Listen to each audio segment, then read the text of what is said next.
দ্বিতীয় নম্বর হলো নিসাউন কাসিয়াতুন, এক শ্রেণীর মহিলা হবে কাসিয়াতুন, পোশাক তারা পরবে, পোশাক তারা পরবে। কাসিয়া মানে পোশাক পরনেওয়ালি, পোশাক তারা পরবে। হরিদাসপুরে ভৈর কেন্দ্রে মেয়েরা ভালো হইলে মনে রাখো, এই এলাকায় আমার ফুফু বাড়ি, এই এলাকা আমার ভাইদের শ্বশুর বাড়ি, বোনগেও শ্বশুর বাড়ি, 22 সালা 19 সালা ফুফুর সালা, মেলা রঙের আত্মীয় স্বজন এলাকায় ভরা। আমার একটা প্রভাব এদের সাথে আমার আছে, কাজে আমি নাম ধরে ডেকে কতে অসুবিধে নাই। ওয়াজ জাগে করবো, ডাক তো তাকেই দেবো। কথা কন, এ জায়গা যদি কয় হে সুলতান সিরমাইয়েরা, তাহলে শুনবে কেউ? এখানে যারা তাকেই বলবো। ভালো করে মনে রাখবা, আল্লাহর নবী কয় নিসাউন কাসিয়াতুন, এক শ্রেণীর মহিলা পরবে তারা পোশাক, পরবে তারা পোশাক, অথচ আরিয়াতুন ধরে নেওয়া হবে তারা উলাঙ্গিনী, ল্যাংটা। পোশাক পরার পরেও তাদেরকে লেংটি ধরা হবে, বেবস্ত্র ধরা হবে, উলাঙ্গিনী ধরা হবে। তারা কারা? কাসিয়াতুন আরিয়াতুন, পোশাক এমন পোশাক পরবে যেই পোশাক শরীরের সাথে লেগে থাকা কারণে বাহিরের থেকে তার সরবের অঙ্গ সব টের পাওয়া যায়, অথবা এত পাতলা ফিনফিনে যে পোশাক পরার পরও শরীর দেখা যায়, গা দেখা যায়, লজ্জা দেখা যায়, অথবা পোশাকরে এত বেঢঙ্গাভাবে পরবে শরীরের অনেক শরমের অঙ্গগুলো বের করে পড়বে। মহিলাদের শরমের অঙ্গ কোনগুলো?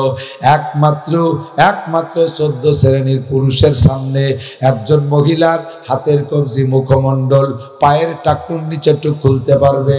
যেই 14 জন পুরুষের সাথে তার বিয়ে হারাম, আব্বার সাথে বিয়ে হারাম, চাচার সাথে বিয়ে হারাম, মামার সাথে বিয়ে হারাম, দাদার সাথে বিয়ে হারাম, নানার সাথে বিয়ে হারাম, ছেলের সাথে বিয়ে হারাম, পুতার সাথে বিয়ে হারাম, ভাইয়ের সাথে বিয়ে হারাম, ভাইয়ের বেটার সাথে বিয়ে হারাম, বাগ্নের সাথে বিয়ে হারাম, শ্বশুরের সাথে বিয়ে হারাম, দুধ বাপের সাথে বিয়ে হারাম, দুধ ভাইয়ের সাথে বিয়ে হারাম। দুধ বাপ বলতে যদি কোনো মহিলার দুধ ওই বাচ্চা শিশুকালে পান করেছে, ওই মহিলার স্বামী তার দুধ বাপ হয়ে গেছে, ওর সাথে বিয়ে হারাম। যদি কোনো এই বাপের যে সন্তান ভাই আছে ওইটার সাথেও বিয়ে হারাম। এই 14 জনের সাথে বিয়ে হারাম। এই 14 জনের শুধু মুখমণ্ডল, হাতের কবজি, পায়ের টাকটুন নিচেটুক দেখাইতে পারবে। নিজের সাবালেক ছেলেকে মায়ের স্তন দেখাতে পারবে না, পেট পিট দেখাইতে পারবে না, রান দেখাইতে পারবে না। নিজের বাপরে 14 জনের শরীরে এই শরমের অঙ্গগুলো দেখাইতে পারবে না। এছাড়া দুনিয়ার আর কোনো পুরুষকে চুলের আঘাত থেকে পায়ের তালু পর্যন্ত কোনো অঙ্গ দেখাইতে পারবে না। বোরকা, মাথা খোলা বোরকা পরা হারাম।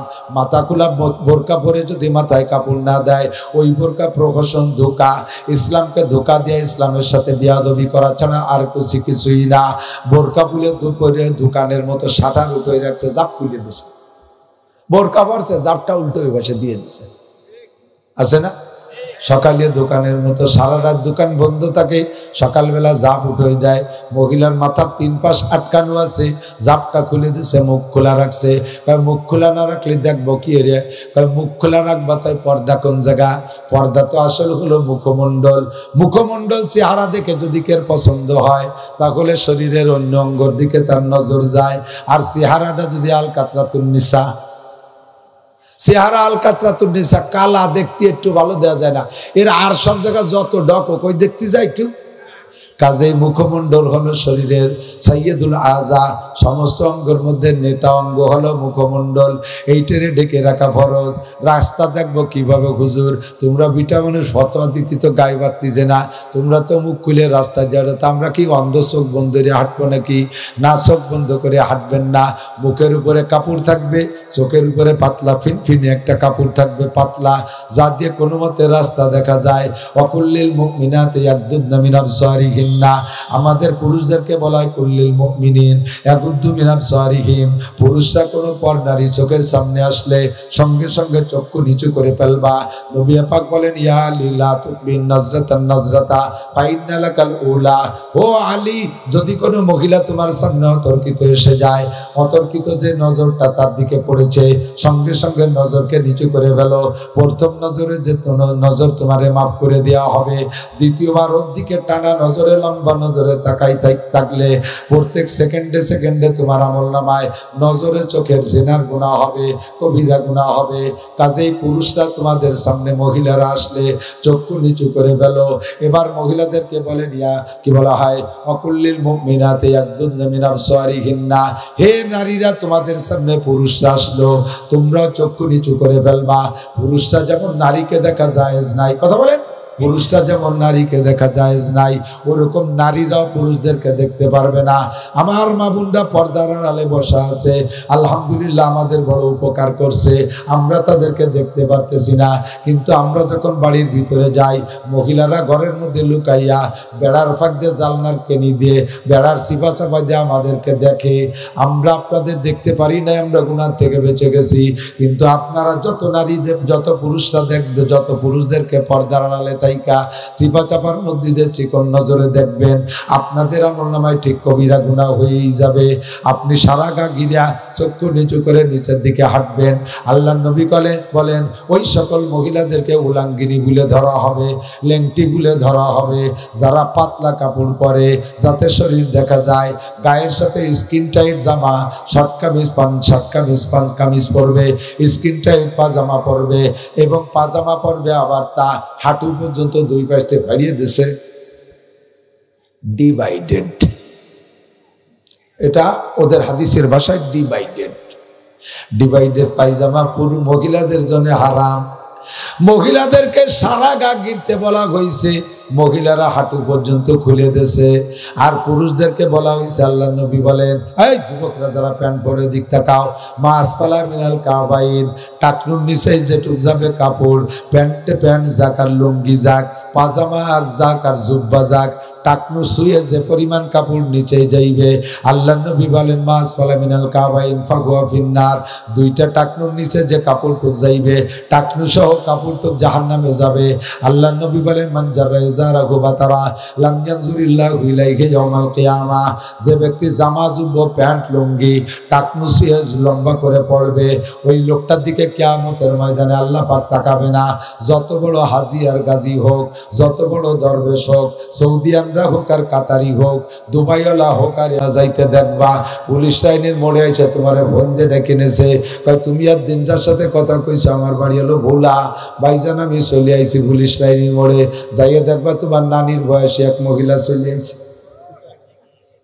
কাগজপত্র রেডি করে আইছে, উঠে যাবে তোমার গাড়ি।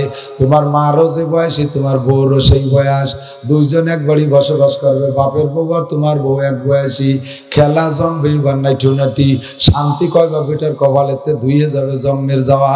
কথা কান ঠিক না?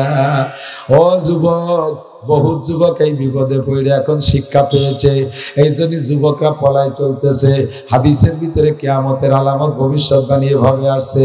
আল্লাহ নবী বলেন কিয়ামতের আগে যে আলামত গুলো কিয়ামতের পূর্বাভাস, তার মধ্যে একটা হলো তাকিল্লুর রিজাল ওয়া তাকসুরুন নিসা, পুরুষের সংখ্যা কমে যাবে, নারীদের সংখ্যা বেড়ে যাবে, নারী প্রোটেকশন ভালো হবে।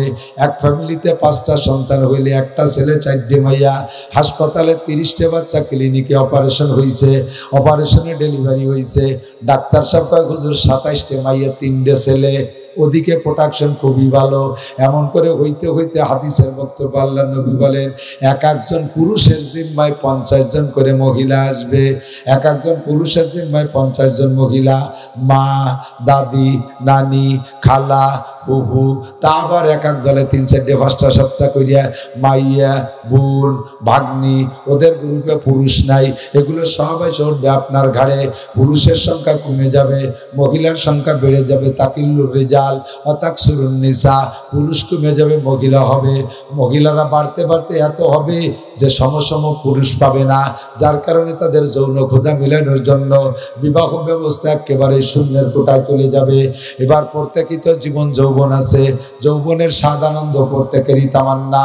দলে দলে মহিলারা একজন পুরুষকে ধাওয়া করবে ধরার জন্য, পুরুষটা এবার ভয়তে গাছে উঠে যাবে, গাছে উঠে যে ভয়তে সেখান থেকে পেশাব করে দিবে।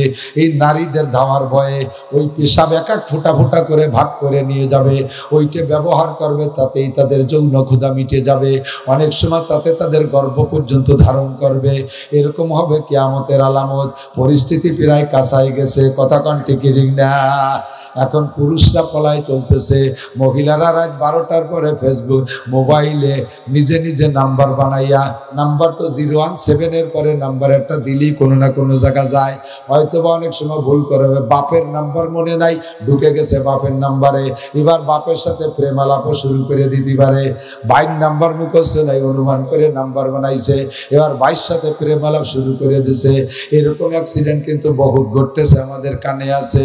পুরুষদেরকে মহিলারা তাড়া করতেছে, ধরার চেষ্টা করতেছে।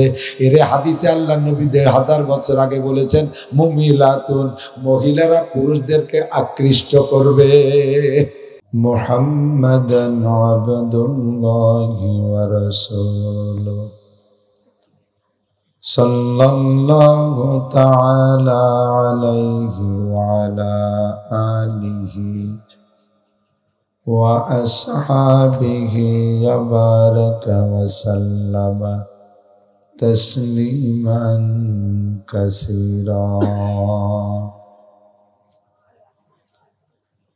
أما بعد فأعوذ بالله من الشيطان الرجيم. بسم الله الرحمن الرحيم. قل يا أيها الكافرون لا أعبد ما تعبدون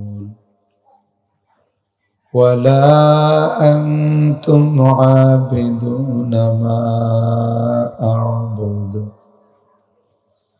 ولا أنا عابد ما عبدتم ولا أنتم عابدون ما أعبد لكم دينكم ولي دين.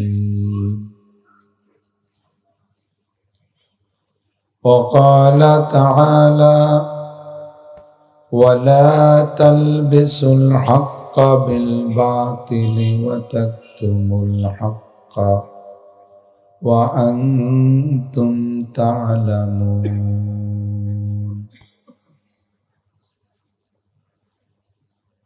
وقال محمد رسول الله صلى الله عليه وسلم من تشبه بقوم فهو منهم أو كما قال عليه الصلاة والسلام. سبحانك لا علم لنا إلا ما علمتنا إنك أنت العليم الحكيم. جزى الله عنا محمدا ما هو أهله. سبحان الله وبحمده سبحان الله العظيم. رب اشرح لي صدري ويسر لي أمري واحلل عقدة من لساني يفقه قولي. رب زدني علما. اللهم أرنا الحق حقا وارزقنا اتباعه وأرنا الباطل باطلا وارزقنا اجتنابه. সকলে বলি আমিন। একটু দুরূদ শরীফ পড়ে নেই। আল্লাহুম্মা সাল্লি আলা মুহাম্মাদিন ওয়া আলা আলি মুহাম্মাদ কামা সাল্লাইতা আলা ইব্রাহিম ওয়া আলা আলি ইব্রাহিম ইন্নাকা হামিদুম মাজিদ। اللهم بارك على محمد وعلى آل محمد كما باركت على إبراهيم وعلى آل إبراهيم إنك حميد مجيد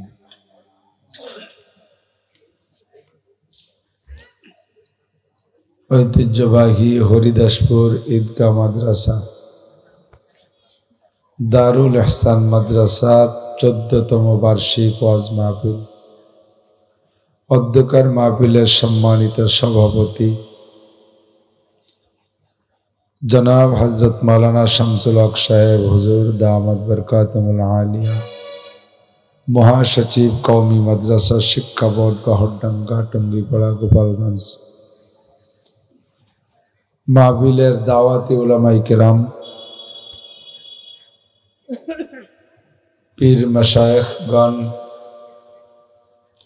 মাদ্রাসার যোগ্য মোতামিম সাহেব ও আসাতিজায়ে কেরাম, আমাদের গোপালগঞ্জের বিভিন্ন মাদ্রাসা থেকে আগত আলেম উলামায়ে কেরাম, মসজিদের আইম্মায়ে মাসাজিদ, প্রাণপ্রিয় দেশবাসী, মাদ্রাসার আজিজ আমতলাবা, পর্দার আড়ালে বসে থাকা মা বোনেরা, আল্লাহ তাবারক ওয়া তাআলা শাহী দরবারে শুকর আদায় করি যে আল্লাহ পাক রব্বুল আলামিন একটা জান্নাতের বাগানে আমাদেরকে আসার বসার তৌফিক দান করেছেন। হাক্কানি উলামায়ে কেরাম পীর মাশায়েখদের কাছ থেকে আমাদের অনেক অনেক জরুরি বিষয় শিখার সুযোগ করে দিয়েছেন, এজন্য শুকর আদায় করি আলহামদুলিল্লাহ। বছরে আমাদের এই সিজনে বাংলাদেশে অনেক মাহফিল হয়, আশপাশে যথেষ্ট মাহফিল আপনারা আমরা শুনে থাকি। প্রত্যেকটা মানুষ যদি মাহফিল থেকে নিয়ত থাকে যে আমি একটা কথা এখান থেকে নিয়ে যাব, এ কথাটার পর জীবন ভরে আমল করব, তাহলে বছরে 10টা মাহফিল থেকে 10টা কথা আমলে চলে আসে। এমন করে যদি জিন্দেগিতে 10টা বা 10 বছর মাহফিল শোনা যায়, আমার আপনার চলার পথের ইম্পর্টেন্ট, ভেরি ভেরি ইম্পর্টেন্ট, বিশেষ প্রয়োজনীয় যে মাসালাগুলো, এগুলো সবই ইনশাআল্লাহ আমলে চলে আসে। বাকি মুশকিল হলো বয়ান আমরা শুনি রাতের দীর্ঘক্ষণ পর্যন্ত, ভালো লাগলে শুনি, ভালো না লাগলে ওড়ামোড়া দিয়ে বিভিন্ন প্রয়োজন পান বাদাম ইত্যাদির চাহিদা দেখাইয়া উঠে চলে যাই। আর ভালো লাগলে কিছুক্ষণ শুনি, মাশাআল্লাহ শেষ পর্যন্ত অনেকে শুনি। কিন্তু এই কেলো রে ওয়াজ বাড়ি নেয়ার নিয়তে খুব একটা আসি না। এখান থেকে আমরা যা শুনি সে কথার দ্বারা আমার তেমন একটা উন্নতি হচ্ছে না। এর কারণ হলো কয়েকটা কারণ, তার মধ্যে অন্যতম একটা কারণ, আমরা এখানে যারা বয়ান করতেছি নিশ্চয়ই আপনারা শ্রোতারা যারা আছেন আমাদের বক্তাদেরকে উস্তাদের মতোই আজকে জানতেছেন। আমরা পড়াবো, আপনারা পড়বেন, আমরা শেখাবো, আপনারা শিখবেন, এই উদ্দেশ্যেই তো আমরা বসা, নাকি বলেন? তো ধরে নেওয়া যাক এটা ভ্রাম্যমান একটা মোবাইল বিদ্যালয়, একটা ভ্রাম্যমান ক্লাস, এটা একটা শিক্ষালয় বিদ্যালয়। স্কুল কলেজ ইউনিভার্সিটি মাদ্রাসা এ জায়গায় এমনই করেই ক্লাস হয়, একজনে পড়ায় ছাত্ররা শুনে শেখে। কিন্তু ও জায়গার সাথে এ জায়গার পার্থক্যটা কি? ওখানে 3 মাস বা 4 মাস পর একটা পরীক্ষা হয়, মাদ্রাসা কায় সেমাহি, ষষ্ঠমাহি, সালানা। আর জেনারেল প্রতিষ্ঠানে বলে প্রথম সাময়িক, দ্বিতীয় সাময়িক, ফাইনাল বা বাৎসরিক। তো পরীক্ষার মাধ্যমে ছাত্রদের যোগ্যতা যাচাই বাছাই করে প্রমোশন দেওয়া হয়, ডিমোশন দেওয়া হয়। 4 মাস কি পড়াইলাম, পরীক্ষা দাও, ভালো রেজাল্ট হলে সামনে তোমার প্রমোশন, বছরের শেষে ফাইনাল পরীক্ষা, ভালো রেজাল্ট হলে সামনে প্রমোশন, নইলে ওই ক্লাসে থেকে যাওয়া। আর বেশি দামি হলে নিচে ক্লাসও নামাই দেওয়া হবে। আমাদের এই জায়গা পরীক্ষা নিরীক্ষা নাই, ব্লাঙ্ক পড়াই দেব, শুনে চলে যাবেন। কোনো জায়গায় এই জায়গা যা পড়ালাম এতিমখানায় তা পরীক্ষা হয় না। এতিমখানাতে যা পড়াই দিছি কোট মসজিদের মাহফিলের দিন তার পরীক্ষা নাই। কাজেই এ জায়গা আমাদের কোনো উন্নতি অবনতি দেখতেছি না। আগের মাহফিলেও যাকে দাড়ি নাই, এ মাহফিলেও তাকে দাড়ি নাই। আগের মাহফিলেও যারা খালি মাথায় টুপি ছাড়াইছে, এ মাহফিলেও তাকে মাথায় টুপি নেই। গত বছরও যারা ঘুষ খাত, এবারও মাশাল্লাহ তারা খায়। গত বছর যারা সুদে কারবার করছে, এবারও তারা করে। পরীক্ষা নাই তো, শুধু শোনাশুনি পর্যন্ত শেষ। এলো এক সমস্যা, পরীক্ষা না হওয়া। যদি পরীক্ষা দেওয়া লাগতো, ক্লাসে উঠা লাগতো, তাহলে কিছু না কিছু আমলে আনতো, এটা জীবনে সেট করতো মানুষ। 2 নম্বর সমস্যা হলো স্কুল কলেজের পড়াপড়ির একটা টাইম লিমিটেড। যত ভালো প্রফেসরই হোক না কেন 35-40 মিনিটের উপরে ক্লাস নেই। সবচেয়ে ভালো প্রফেসর যিনি, সবাই সম্মিলিতভাবে বা প্রিন্সিপাল স্যার, কমিটির সকল সদস্য মিলে তাকে দায়িত্ব দেয় না যে তুমি যেহেতু ভালো পড়াতে পারো, আজকে সবাই আমরা লাইব্রেরিতে একটু চা পান বিড়ি সিগারেট খাই, তুমি একাই 10টাতে 4টে পর্যন্ত পড়াও। এ আছে নাকি? যত সুন্দরী পড়াক, তার একটা ক্লাসের টাইম আছে 35 থেকে 40 মিনিট। এই টাইমটা কেন ধার্য করলো? মনস্তাত্ত্বিক বিজ্ঞানীরা মানুষের মেধা আর রুচি এ নিয়ে গবেষণা করে দেখেছে যে মানুষে একভাবে কতক্ষণ আর একজনের কথা শুনতে ধৈর্য থাকে, ভালো করে শোনে। অনেক যাচাই বাছাই করে হিসাব করে দেখছে 35 থেকে 40 মিনিট। এই টাইম পর্যন্ত মানুষের ধৈর্য থাকে ভালো, আগ্রহ থাকে শোনার, মন মানসিকতা ভালো থাকে। এর 40-এর পরে যে 40 মিনিটই পার হয়ে গেলে তখন বিরক্তি আসে। পিছনের ছাত্রছাত্রীরা একে অপরে খুশাখুশি, টিপাটিপি, খেমচি আরে, বাদাম থাকলে খাওয়া খাই আরে, মোবাইল থাকলে টিপাটিপি করবে। এই নানান ঝামেলা পিছনে থেকে আর মোটে স্যার যত ভালো কোক পড়তে চায় না। এরপরে যারা ফাজিল চালাক ক্লাসের ছাত্র, তারা স্যাররে অন্য কায়দায় ওখান থেকে লেখাপড়াতে সরায় না, কয় স্যার আজকে আপনার মুখখান বেজার দেওয়া যাচ্ছে, মানে লেখাপড়াতে সরাই নিয়ে যাচ্ছে, আর ভালো লাগতেছে না। তো এইটা পরীক্ষা নিরীক্ষা করে ওনরা 35-40 মিনিট টাইম বন্টন করছে। আর আমার এই ক্লাসের টাইম হলো, যে প্রফেসর ভালো বয়ান করতে পারে, হুজুর আপনি ফজর পর্যন্ত 3 ঘন্টা 3.5 ঘন্টা ওয়াজ করবেন, আমরা ফাঁকে ফাঁকে পেশাব করতে যাবো, আসবো, বাদাম খাবো, আর আপনি বক বক করতে তালে থাকবেন। শুনি না শুনি, ঘুম আসলে ঘুমোবো, বইতে পড়ে যাবো, আপনি করতে থাকবেন। কাজে আমার এই ক্লাস ভালো মতো ব্রেনের মধ্যে ঢোকে না। মুশকিল এই 2টা জায়গা সবচেয়ে বেশি মুশকিল। 3 নম্বর আর একটা মুশকিল হলো, দুনিয়ার লেখাপড়া ঘুম আসার আগ পর্যন্ত, আর আমাদের এই লেখাপড়া হলো পাক্কা ঘুমের সময়। 10টায় সবাই শুয়ে পড়বে, আর এই সময় আমি আইসি প্রফেসর সাহেব লেকচার দিতি। খিদে লাগার আগ পর্যন্ত পড়ে, আর এখন সবার পেট তৈ হচ্ছে, এই সময় আমি পড়াবো। আমারও খিদে লাগছে রাত 8টার দিক, ওয়াজের আগে খালি ওয়াজ করতে পারি না। সেই খিদে পেটে দেন না, শুয়ে যাচ্ছে কি খালি নাকি, ভাতের অভাব নাই কিন্তু ঘাসে খাবো। যে জায়গা যাই সে জায়গায় দামি দামি খাবার, কিন্তু খাতে পারি না। অসময় খাতে গেলে খাওয়া যায় নাকি, খিদে মাইতে যায়। এই নানান অনিয়মে আমাকে এ জায়গা থেকে ভালো কোনো বরকত পাচ্ছি না, ফলাফল ভালো আসতেছে না। বয়ানের তর্জ তরিকা, নবীওয়ালা তরিকায় যে কাজ হবে সেই কাজের মধ্যে বরকত আছে। ইসলাম হলো মা আতাকুমুর রাসূলু ফাখুযুহু ওয়া মা নাহাকুম আনহু ফান্তাহু। আল্লাহ পাক নিজেই বলে দিয়েছেন, মা আতাকুমুর রাসূলু ফাখুযুহু ওয়া মা নাহাকুম আনহু ফান্তাহু। প্রত্যেকটা সাবজেক্টের ভিতরে আমার রসুলের দেওয়া 2টা তরিকা আছে, একটা রসুলের দেওয়া 2টা শিক্ষা আছে। একদিকে বৈধ, আর একদিকে অবৈধ। যে জায়গায় যাবেন সেই জায়গায় দেখবেন 2টা মোকাবেল আছে, প্রতিদ্বন্দ্বী আছে। একদিকে বৈধ আর একদিকে বৈধ। সন্তান জন্ম দেবেন, তার মধ্যে বৈধ অবৈধ আছে না নাই? বিয়ে করে স্ত্রীর পেট থেকে সন্তান জন্ম দিলে বৈধ হবে। অবৈধ আর একটা নারীর সাথে মিলামেশা করলে শিখানোর সন্তান হবে, সেটা অবৈধ, যার সন্তান হারামজাদা হবে। সন্তান 2 ভাবেই হবে, তবে একটা বৈধ আর একটা অবৈধ, ঠিক না? খানা খাবেন, তার মধ্যে বৈধতা অবৈধতা আছে।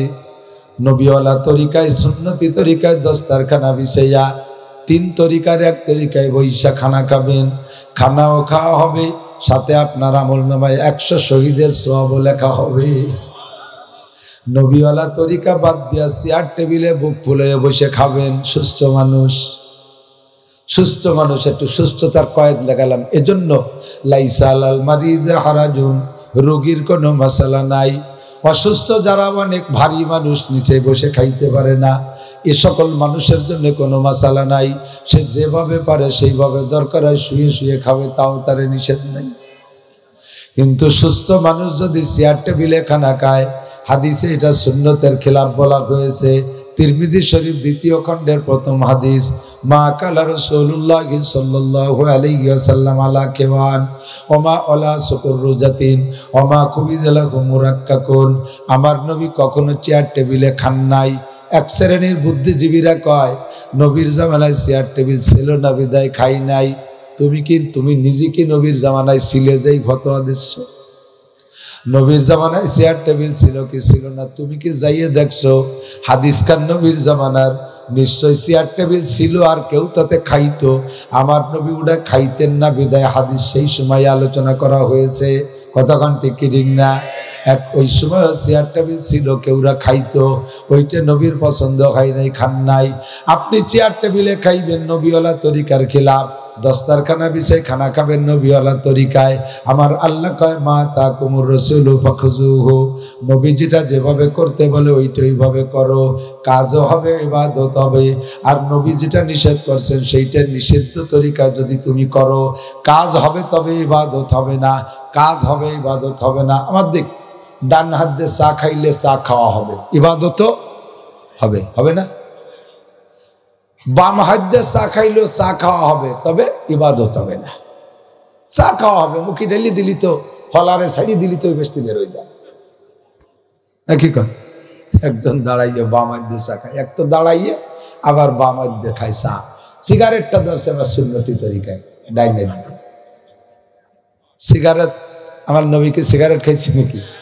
ওরা ডাইনা তো কার বামা তো কার মধ্যে কোনো সুন্নত আছে? সিগারেট ধরছে ডাইন হাত দেয়, 4 কাপ বাম হাত দে। ওরে বলা হলো তুমি বাম হাত দিয়ে চা খাও কেন? কয় এয়া তো আল্লাহ দেশে, ওয়া তো আল্লাহ দেশে, যে কোনো এক হাত দিয়ে খাইলেই তো হলো। তাহলে ওরে কি জবাব দেওয়া যাবে? খাবারের উদ্দেশ্য হলো খাদ্যকে পেটে পৌঁছানো, তাই তো? খাবারের উদ্দেশ্য কি? খাবার পেটে পৌঁছানো। যদি খাইলেও হয়, ও খাইলেও হয়, 2 হাত আল্লাহ দেশে, তোমার আল্লাহর প্রতি এত ভালোবাসা, তাহলে খাদ্যের উদ্দেশ্য হলো পেটে পৌঁছানো। চা তো তোমার পেটে ঢুকাইতে হবে, যে কোনো এক পাশে দিলেই তো হলো। এ পাশে দিলিও যায়, আর এক পাশে দিলিও যায়। তাহলে আসো তোমার কাপ দিয়ে উল্টো পাশে দেই, এই কয়া লাগে না? তারে কলাম না ধরেন, কিন্তু এই কয়া লাগে কি না? ওরে কলি এই ক্ষতি হয় না? ইয়াদ দেখালিও খাওয়া হয়, বামার দেখাইলেও খাওয়া হয়। তাহলে মুখ দিয়ে দিলেও যায়, পেটে পেশাই দিয়ে দিলেও যায়। আয়তরে উল্টো বাসতে দেই, সে সময় তো তুমি মানিয়ে নিবা না। গরম চাকে ওই বাসতে দেওয়া যায় নাকি? কাজেই তুমি বিপদে পড়িয়ে যাওয়া। ও বন্ধুরে, এ হাত দেখাইলেও খাওয়া হয়, এ হাত দেখাইলেও খাওয়া হয়। তবে ডাইন হাত দেখাইলে সুন্নতায় 100 শহীদের সওয়াব পাওয়া যায়। বাম হাত দেখাইলে সুন্নতের খিলাফ হয়, শয়তানের খাওয়া কবিরা গুনাহ হয়। ঠিক না? মা তাকুমুর রাসূলু ফাকুযুহু ওয়া মা নাহাকুম আনহু ফান্তাহু। আমার আল্লাহর হুকুম নবীর তরিকায় যদি পালন করি, তাহলে সেইটাই হবে ইবাদত। কতক্ষণ? সেইটাই হবে ইবাদত। একেবারে ডাইরেক্ট ইবাদতের মধ্যে যদি আল্লাহর হুকুম আর রাসূলের তরিকার মিল না থাকে, ওইটা ইবাদত হবে না। আমার দিক ওইটা ইবাদত হবে না, ওইটা কখনো ইবাদত হবে না। মাগরিবের ফরজ নামাজ কয় রাকাত? 3 রাকাত। আপনার সময় আছে, আজকে কোনো ঝামেলা নাই, ভালো হাফেজ মানুষ, চিন্তা করলেন বাংটা করে 3 রাকাত পড়বো কেন? সময় আছে যেহেতু আর 1 রাকাত পড়ে দেই। আর 1 রাকাত পড়তে আমার কষ্ট হবে, আমার লস হবে, আমার একটু লস হোক, আল্লাহর লাভ হয়ে যাক। এই জন্য আর 1 রাকাত পড়ে 4 রাকাত পুরো বেজোড় ভাঙ্গে জোড় বানাই দিলেন, নামাজ হবে। চতুর্থ রেখাতে রুকুও করছেন লম্বা কইরা, সেজদাও করছেন লম্বা কইরা, একেবারে একাগ্রতার সাথে কেমন যেন পুলসিরাতের পর দাঁড়িয়ে আছেন, আল্লাহকে সামনে নিয়া, জান্নাতকে বাই নিয়ে জাহান্নামকে ডাইনে, জান্নাতকে ডাইনি নিয়া বা জাহান্নামকে বাই মনে কইরা বড় ভদ্রতার সাথে নিরিবিলি ভাবে নামাজে দাঁড়াইছেন।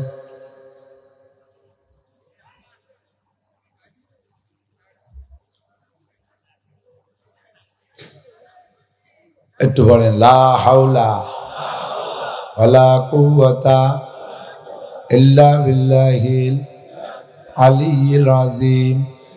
লা হাওলা ওয়ালা কুওয়াতা ইল্লা বিল্লাহিল আলিয়্যিল আযীম। যা বলতেছি আমার দিক।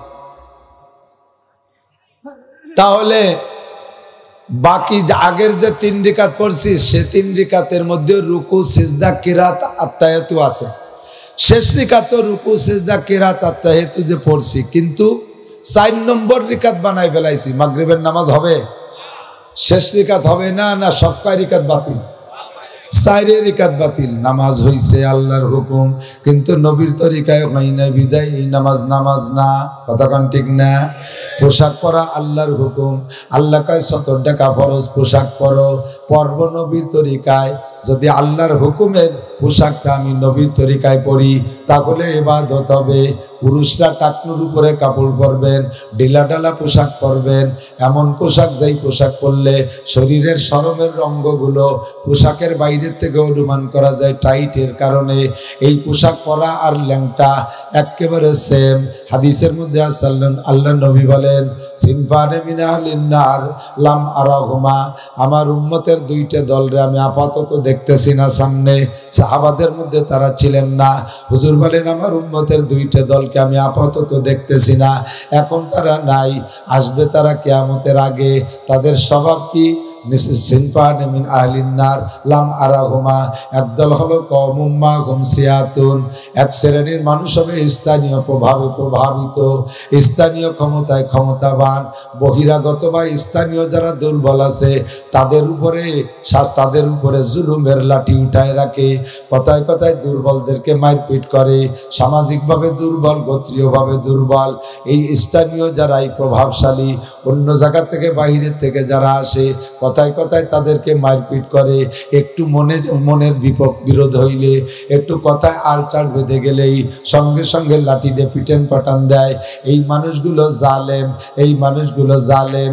এরা নামাজ পড়ুক আর রোজা রাখুক, হজ করুক আর যাকাত দিক, তবলিগি যাকার সরমুনাই যাক, মসজিদ করুক আর মাদ্রাসা করুক, কোরআন পড়ুক আর হাদিস পড়ুক, তাহাজ্জুদ পড়ুক আর ইশরাক পড়ুক, জিকির করুক আর ফিকির করুক, তিলাওয়াত করুক আর হাদিস পড়ুক, যত ব্যক্তি জীবনে যত আমল আছে সব করুক, কিন্তু একটা অন্যায়, বড় চরম অন্যায়, ওইটা হলো সে জুলুমি স্বভাব। দুর্বলদের উপরে যত্রতত্র মারপিট করে, একটু মাত্র কথা বুঝতে রাজি না, মতের খেলাপ হইলে বক্সিং কিল ঘুষি মারি দেয়। চিনিস আমরা অমক গোষ্ঠীর অমক, জানিস আমাদের বাড়ি কোন জায়গায়, তোকে বাড়ি শুক্ত হইলে আমাকে বাড়ি ভৈরকান্দি হরিদাসপুর, আয় দেখায় ছাড়িয়ে দেব। এইরকম প্রভাব খাটায়, মারপিট করে। আল্লাহ নবী কয় যত বড় দরবেশ হও না কেন, তোমার জন্য জাহান্নামের গেট খোলা রেডি হইয়া আইসো, পিটি তেল মাহাইয়া সালা বান্ধে আইসো, যে কয় মায়ের ও জায়গা দেছো তার প্রত্যেক এক এক মারি, মায়ের পয়দা হয়েছে কোটি কোটি, সেইভাবে মায়ের খাওয়ার মতো যোগ্যতা নিয়ে আমার কাছে আইসো। দ্বিতীয় নম্বর হলো নিসাউন কাসিয়াতুন, এক শ্রেণীর মহিলা হবে কাসিয়াতুন, পোশাক তারা পরবে, পোশাক তারা পরবে। কাসিয়া মানে পোশাক পরনেওয়ালি, পোশাক তারা পরবে। হরিদাসপুরে ভৈরকান্দি মাইয়েরা ভালো হইলে মনে রাখো, এই এলাকায় আমার ফুফু বাড়ি, এই এলাকা আমার ভাইদের শ্বশুর বাড়ি, বোনগেও শ্বশুর বাড়ি, 22 সালা 19 সালা হুবুস সালা, মেলা রঙের আত্মীয় স্বজন এলাকায় ভরা। আমার একটা প্রভাব এদের সাথে আমার আছে, কাজে আমি নাম ধরে ডেকে কওয়াতে অসুবিধে নাই। ওয়াজ জাগে করবো, ডাক তো তাকেই দেবো। কথা কন, এ জায়গা যদি কয় হে সুলতান সিরমাইয়েরা, তাহলে শুনবে কেউ? এখানে যারা তাকেই বলবো। ভালো করে মনে রাখবা, আল্লাহর নবী কয় নিসাউন কাসিয়াতুন, এক শ্রেণীর মহিলা পরবে তারা পোশাক, পরবে তারা পোশাক, অথচ আরিয়াতুন ধরে নেওয়া হবে তারা উলাঙ্গিনী, ল্যাংটা। পোশাক পরার পরেও তাদেরকে লেংটি ধরা হবে। বেবস্ত্র ধরা হবে, উলাঙ্গিনী ধরা হবে। তারা কারা? কাসিয়াতুন আরিয়াতুন, পোশাক এমন পোশাক পরবে যেই পোশাক শরীরের সাথে লেগে থাকা কারণে বাহিরের থেকে তার শরবের অঙ্গ সব টের পাওয়া যায়, অথবা এত পাতলা ফিনফিনে যে পোশাক পরার পরও শরীর দেখা যায়, গা দেখা যায়, লজ্জা দেখা যায়, অথবা পোশাকরে এত বেঢঙ্গাভাবে পরবে শরীরের অনেক শরমের অঙ্গগুলো বের করে পড়বে। মহিলাদের শরমের অঙ্গ কোনগুলো? একমাত্র 14 শ্রেণীর পুরুষের সামনে একজন মহিলার হাতের কবজি, মুখমণ্ডল, পায়ের টাকনুর নিচে টুক খুলতে পারবে। যেই 14 জন পুরুষের সাথে তার বিয়ে হারাম, আব্বার সাথে বিয়ে হারাম, চাচার সাথে বিয়ে হারাম, মামার সাথে বিয়ে হারাম, দাদার সাথে বিয়ে হারাম, নানার সাথে বিয়ে হারাম, ছেলের সাথে বিয়ে হারাম, পুতার সাথে বিয়ে হারাম, ভাইয়ের সাথে বিয়ে হারাম, ভাইয়ের বেটার সাথে বিয়ে হারাম, ভাগ্নের সাথে বিয়ে হারাম, শ্বশুরের সাথে বিয়ে হারাম, দুধ বাপের সাথে বিয়ে হারাম, দুধ ভাইয়ের সাথে বিয়ে হারাম। দুধ বাপ বলতে যদি কোনো মহিলার দুধ ওই বাচ্চা শিশুকালে পান করেছে, ওই মহিলার স্বামী তার দুধ বাপ হয়ে গেছে, ওর সাথে বিয়ে হারাম। যদি কোনো এই বাপের যে সন্তান ভাই আছে ওইটার সাথেও বিয়ে হারাম। এই 14 জনের সাথে বিয়ে হারাম।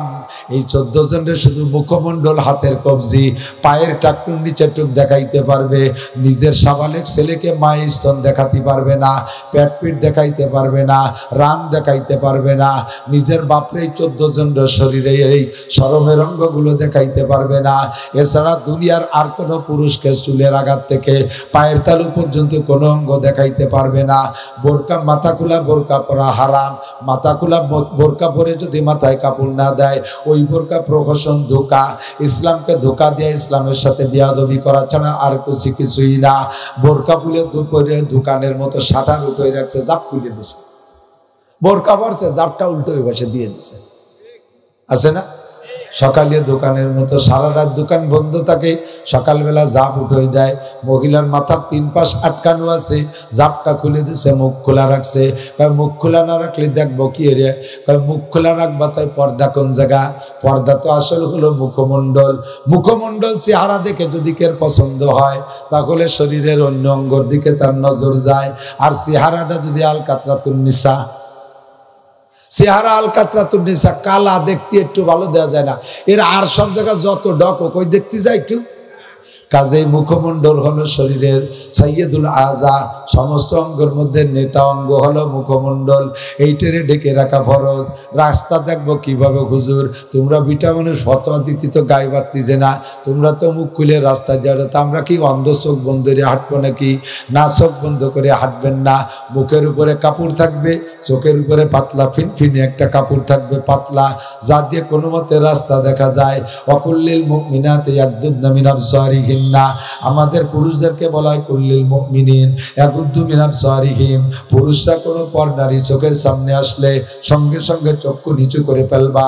নবী পাক বলেন, ইয়া আলী লা তুকবিন নাজরাতান নাজরাতা ফাইন্না লাকাল উলা। ও আলী, যদি কোনো মহিলা তোমার সামনে অতর্কিত এসে যায়, অতর্কিত যে নজরটা তার দিকে পড়েছে, সঙ্গে সঙ্গে নজরকে নিচু করে ফেলো। প্রথম নজরে যে নজর তোমারে মাফ করে দেওয়া হবে, দ্বিতীয়বার ওর দিকে টানা নজরে, লম্বা নজরে তাকাই থাকলে প্রত্যেক সেকেন্ডে সেকেন্ডে তোমার আমলনামায় নজরে চোখের জিনার গুনাহ হবে, কবিরা গুনাহ হবে। কাজেই পুরুষরা তোমাদের সামনে মহিলারা আসলে চক্ষু নিচু করে ফেলো। এবার মহিলাদেরকে বলেন, ইয়া কি বলা হয়? ওয়াকুল্লিল মুমিনাতি ইয়াগদুদনা মিন আবসারিহিন্না। হে নারীরা, তোমাদের সামনে পুরুষরা আসলো, তোমরা চক্ষু নিচু করে ফেলবা। পুরুষরা যেমন নারীকে দেখা জায়েজ নাই, কথা বলেন, পুরুষরা যেমন নারীকে দেখা জায়েজ নাই, ওরকম নারীরাও পুরুষদেরকে দেখতে পারবে না। আমার মা বোনরা পর্দার আড়ালে বসা আছে, আলহামদুলিল্লাহ আমাদের বড় উপকার করছে। আমরা তাদেরকে দেখতে পারতেছি না, কিন্তু আমরা যখন বাড়ির ভিতরে যাই, মহিলারা ঘরের মধ্যে লুকাইয়া বেড়ার ফাঁক দিয়ে, জালনার কেনি দিয়ে, বেড়ার সিপা চাপা দিয়ে আমাদেরকে দেখে। আমরা আপনাদের দেখতে পারি না, আমরা গুনাহ থেকে বেঁচে গেছি। কিন্তু আপনারা যত নারীদের, যত পুরুষরা দেখবে, যত পুরুষদেরকে পর্দার আড়ালে তাই থাইকা চিপা চাপার মধ্যে দিয়ে চিকন নজরে দেখবেন, আপনাদের আমলনামায় ঠিক কবিরা গুনাহ হয়েই যাবে। আপনি সারা গা গিরা চক্ষু নিচু করে নিচের দিকে হাঁটবেন। আল্লাহর নবী বলেন ওই সকল মহিলাদেরকে উলাঙ্গিনী বলে ধরা হবে, লেংটি বলে ধরা হবে, যারা পাতলা কাপড় পরে যাতে শরীর দেখা যায়, গায়ের সাথে স্কিন টাইট জামা, শর্ট কামিজ পরবে, স্কিন টাইট পাজামা পরবে, এবং পাজামা পরবে আবার তা হাঁটু পর্যন্ত দুই পাশে বাড়িয়ে দিছে ডিভাইডেড। এটা ওদের হাদিসের ভাষায় ডিভাইডেড পায়জামা পুরো মহিলাদের জন্য হারাম। মহিলাদেরকে সারা গা গিরতে বলা হয়েছে, মহিলারা হাঁটু পর্যন্ত খুলে দিয়েছে। আর পুরুষদেরকে বলা হয়েছে, আল্লাহ নবী বলেন এই যুবকরা যারা প্যান্ট পরে দিক তাকাও, মা আসফালা মিনাল কাবাইন, টাকনুর নিচে যেটুক যাবে কাপড়, প্যান্ট যাক আর লুঙ্গি যাক, পাজামা যাক আর জুব্বা যাক, টাকনু শুয়ে যে পরিমাণ কাপড় নিচে যাইবে, আল্লাহ নবী বলেন মাস ফালা মিনাল কাবাইন ফাগুয়া ফিন্নার, দুইটা টাকনুর নিচে যে কাপড়টুক যাইবে, টাকনু সহ কাপড়টুক জাহান্নামে যাবে। আল্লাহ নবী বলেন মান জাররা ইজারাহু বাতারা লাম ইয়ানজুরিল্লাহু ইলাইহি ইয়াউমাল কিয়ামা, যে ব্যক্তি জামা জুব্বা প্যান্ট লুঙ্গি টাকনু শুয়ে লম্বা করে পড়বে, ওই লোকটার দিকে কিয়ামতের ময়দানে আল্লাহ পাক তাকাবে না। যত বড় হাজি আর গাজী হোক, যত বড় দরবেশ হোক, সৌদিয়ান হোক আর কাতারি হোক, দুবাইওয়ালা হোক, আর যাইতে দেখবা পুলিশ লাইনের মোড়ে এসে তোমার বন্ধে ডেকে নেছে, তুমি আর দিনজার সাথে কথা কইছো, আমার বাড়ি হলো ভোলা ভাইজান, আমি চলে আইছি পুলিশ লাইনের মোড়ে, যাইয়ে দেখবা তোমার নানির বয়সে এক মহিলা চলে আইছে, কাগজপত্র রেডি করে আইছে, উঠে যাবে তোমার গাড়ি। তোমার মারও যে বয়সী, তোমার বউরও সেই বয়স, দুইজন এক বাড়ি বসবাস করবে, বাপের বউ আর তোমার বউ এক বয়সী, খেলা জমবে বান্নাই টুনাটি, শান্তি কয়বা বেটার কপালেতে ধুয়ে যাবে জন্মের যাওয়া। কথা কান ঠিক কি ঠিক না? ও যুবক, বহুত যুবক এই বিপদে পড়ে এখন শিক্ষা পেয়েছে, এই জন্য যুবকরা পলায় চলতেছে। হাদিসের ভিতরে কিয়ামতের আলামত ভবিষ্যৎবাণী এভাবে আসছে।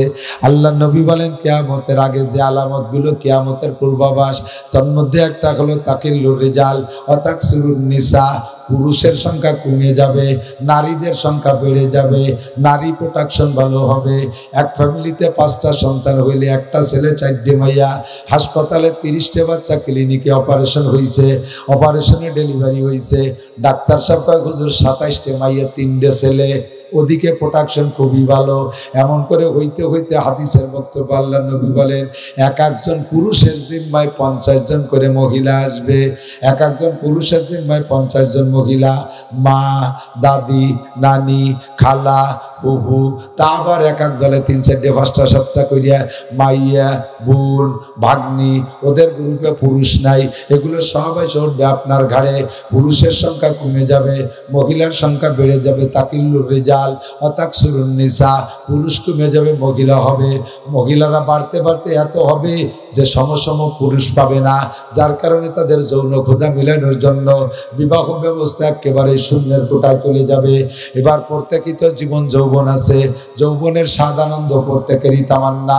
দলে দলে মহিলারা একজন পুরুষকে ধাওয়া করবে ধরার জন্য, পুরুষটা এবার ভয়তে গাছে উঠে যাবে, গাছে উঠে যে ভয়তে সেখান থেকে পেশাব করে দিবে। এই নারীদের ধাওয়ার ভয়ে ওই পেশাব এক এক ফুটা ফুটা করে ভাগ করে নিয়ে যাবে, ওইটা ব্যবহার করবে, তাতেই তাদের যৌন ক্ষুধা মিটে যাবে। অনেক সময় তাতে তাদের গর্ভ পর্যন্ত ধারণ করবে। এরকম হবে কিয়ামতের আলামত। পরিস্থিতি প্রায় কাছাই গেছে। কথা কন ঠিক না? এখন পুরুষরা পলায় চলতেছে, মহিলারা রাত 12টার পরে ফেসবুক মোবাইলে নিজে নিজে নাম্বার বানাইয়া, নাম্বার তো 017 পরে নাম্বার একটা দিলেই কোনো না কোনো জায়গা যায়। হয়তো বা অনেক সময় ভুল করে, বাপের নাম্বার মনে নাই, ঢুকে গেছে বাপের নাম্বারে, এবার বাপের সাথে প্রেম আলাপ শুরু করে দিতে পারে। ভাইয়ের নাম্বার মুখস্থ নাই, অনুমান করে নাম্বার বানাইছে, এবার ভাইয়ের সাথে প্রেম আলাপ শুরু করে দিছে। এরকম অ্যাক্সিডেন্ট কিন্তু বহুত ঘটতেছে, আমাদের কানে আছে। পুরুষদেরকে মহিলারা তাড়া করতেছে, ধরার চেষ্টা করতেছে। এরে হাদিসে আল্লাহ নবী 1000 বছর আগে বলেছেন মুমিলাতুন, মহিলারা পুরুষদেরকে আকৃষ্ট করবে। আরো একটা সুযোগ হয়েছে বর্তমানে, আল্লাহর রহমত চতুর্দিক দিয়ে খালি আস্তিতালে আছে। ফ্রি ফায়ার গেম, সুবহানাল্লাহ, ফ্রি ফায়ার ফায়ার মানে তো গুলি, এগুলি হচ্ছে পয়সা লাগে না, ফ্রি ফায়ার, খালি ওয়াইফাই লাইন বাড়ি থাকলি। নেট কিনতেও টাকা লাগে, এমবি কিনতে টাকা লাগে। 500 টাকায় দিয়ে বাড়ি ওয়াইফাই লাইন নিয়ে বংশ ধরিয়ে ধ্বংস হইতে পারি, একটা সুবিধে হয়ে গেছে। ফ্রি ফায়ার গেম খেইলা খেইলা হাজার হাজার যুবক যুবতীদের কাছে ধরা পড়ে যাচ্ছে। এর নাম হলো মহিলাতুন। পুরুষটা এরপরে এড়াই যাইতে চাইলেও কোনো উপায় নাই, বাঁচানোর কোনো উপায় থাকে না। আল্লাহ নবী বলেন, ও মহিলা, তোরে আমি জাহান্নামী বলে দেখতেছি। আর একটা হলো মায়লাতুন রুউসুহুন্না কাসনামাতিল বুকতিল মায়লা, মহিলারা মাথার উপরে চুল কেমন ভাবে ফুলবে শ্যাম্পু দিয়া ইত্যাদি দিয়া, এরপরে খালি মাথা এরকম দুলতে থাকবে। যারা উট দেখছেন তারা সাক্ষী দিতে পারবেন, যারা না দেখছেন তারা শুনে নেন। উটের পিঠের উপরে এরকমটা চুট আছে, গরুর চুট লোম ছাড়া শুধু গোস্তের চুট, আর উটের চুটের উপরে অনেক লোম, বড় বড় লোম। যেহেতু উটের পিঠের উপরে বসে, উটা আল্লাহ তাআলা সৃষ্টিগতভাবে মানুষের জন্য হোম আর সিটের ব্যবস্থা করে দিছে। এই উট যখন হাঁটে এমন এমন করে দুলতে থাকে। আল্লাহ নবী বলেন, রুউসুহুন্না কাসনামাতিল বুকতিল মায়লা, উটের চুটনি যেমন, উটনির চুট যেমন দোলে, মহিলাদের মাথা এরকম চুল নিয়ে এরকম দুল খাইতে খাইতে দেশের যুবকদেরকে আকৃষ্ট করবে। আমি এই শ্রেণীর মহিলাদেরকে জাহান্নামী দেখে আসছি, আমার সাহাবায়ে কিরামদের ভিতরে এগুলো নাই। মহিলারা পোশাক পরবে, পোশাক পরার ভিতরে তার নেকি হবে যদি তরিকা মতো পরে। পুরুষরা পোশাক পরবে যদি তরিকা মতো পরে, তাহলে পরাও হবে, নেকিও হবে। সাথে আর একটু সুন্নত শিখে দিয়েছে, আমার দিকে তাকান। প্যান্ট বা পাজামা বাম পা আগে ঢুকাইয়া পরে ডাইন পা ঢুকাইয়া উপরে টাইনে চেন বা বেল্ট লাগাই দিলে পরা হবে, কিন্তু সুন্নত হবে না। এবার ডাইন পা আগে ঢুকাইয়া পরে বাম পা ঢুকাইয়া টাইনে বেল্ট পাজা বেল্ট ফিতে দিয়ে বাঁধে দিলে পরাও হবে, সুন্নত হবে। কতক্ষণ টিকিরিং না। জামা শার্টের ভিতরে বাম হাত আগে ঢুকাইয়া পরে ডাইন হাত ঢুকাইয়া বোতাম লাগাই দিলে পরা হবে, কিন্তু সুন্নত হবে না, ইবাদত হবে না। এবার ডাইন হাত আগে ঢুকাইয়া পরে বাম হাত ঢুকাইয়া বোতাম লাগাই দিলে পরাও হবে, ইবাদতও হবে, নেকি হয়ে যাইবে। এই কথাই আমার আল্লাহ বলেন, মাতাকুমুর রাসূলু ফাখুযু।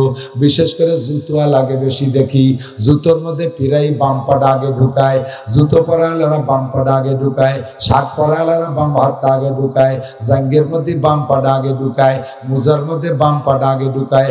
আবার খোলার সময় ডাইন পা আগে খোলে, উল্টো পাল্টা সব জায়গায় করে। খোলার সময় হবে, পরার সময় ডাইন পা ডাইন সাইড আগে ঢুকাবেন, খোলার সময় বাম সাইড আগে খুলবেন। আর একটা মশলার সাথে দুটো মশলা করে দিয়ে যায়, মুখস্থ রাখেন। মসজিদে যাওয়ার সময়, মসজিদে ঢুকার সময় কোন পা আগে দিতে হবে? এবার ডাইন পা আগে দিলে ডাইন পার জুতোটাও তা আগে খুলে যায় না, বাম পার জুতো আগে খুলবেন, ঢুকবেন ডাইন পা আগে। মসজিদে ঢুকার সময় বাম পার জুতো আগে খুলবেন, বাম পার জুতো খুলে আবার ডাইন পা আগে ঢুকবো কি কইরা?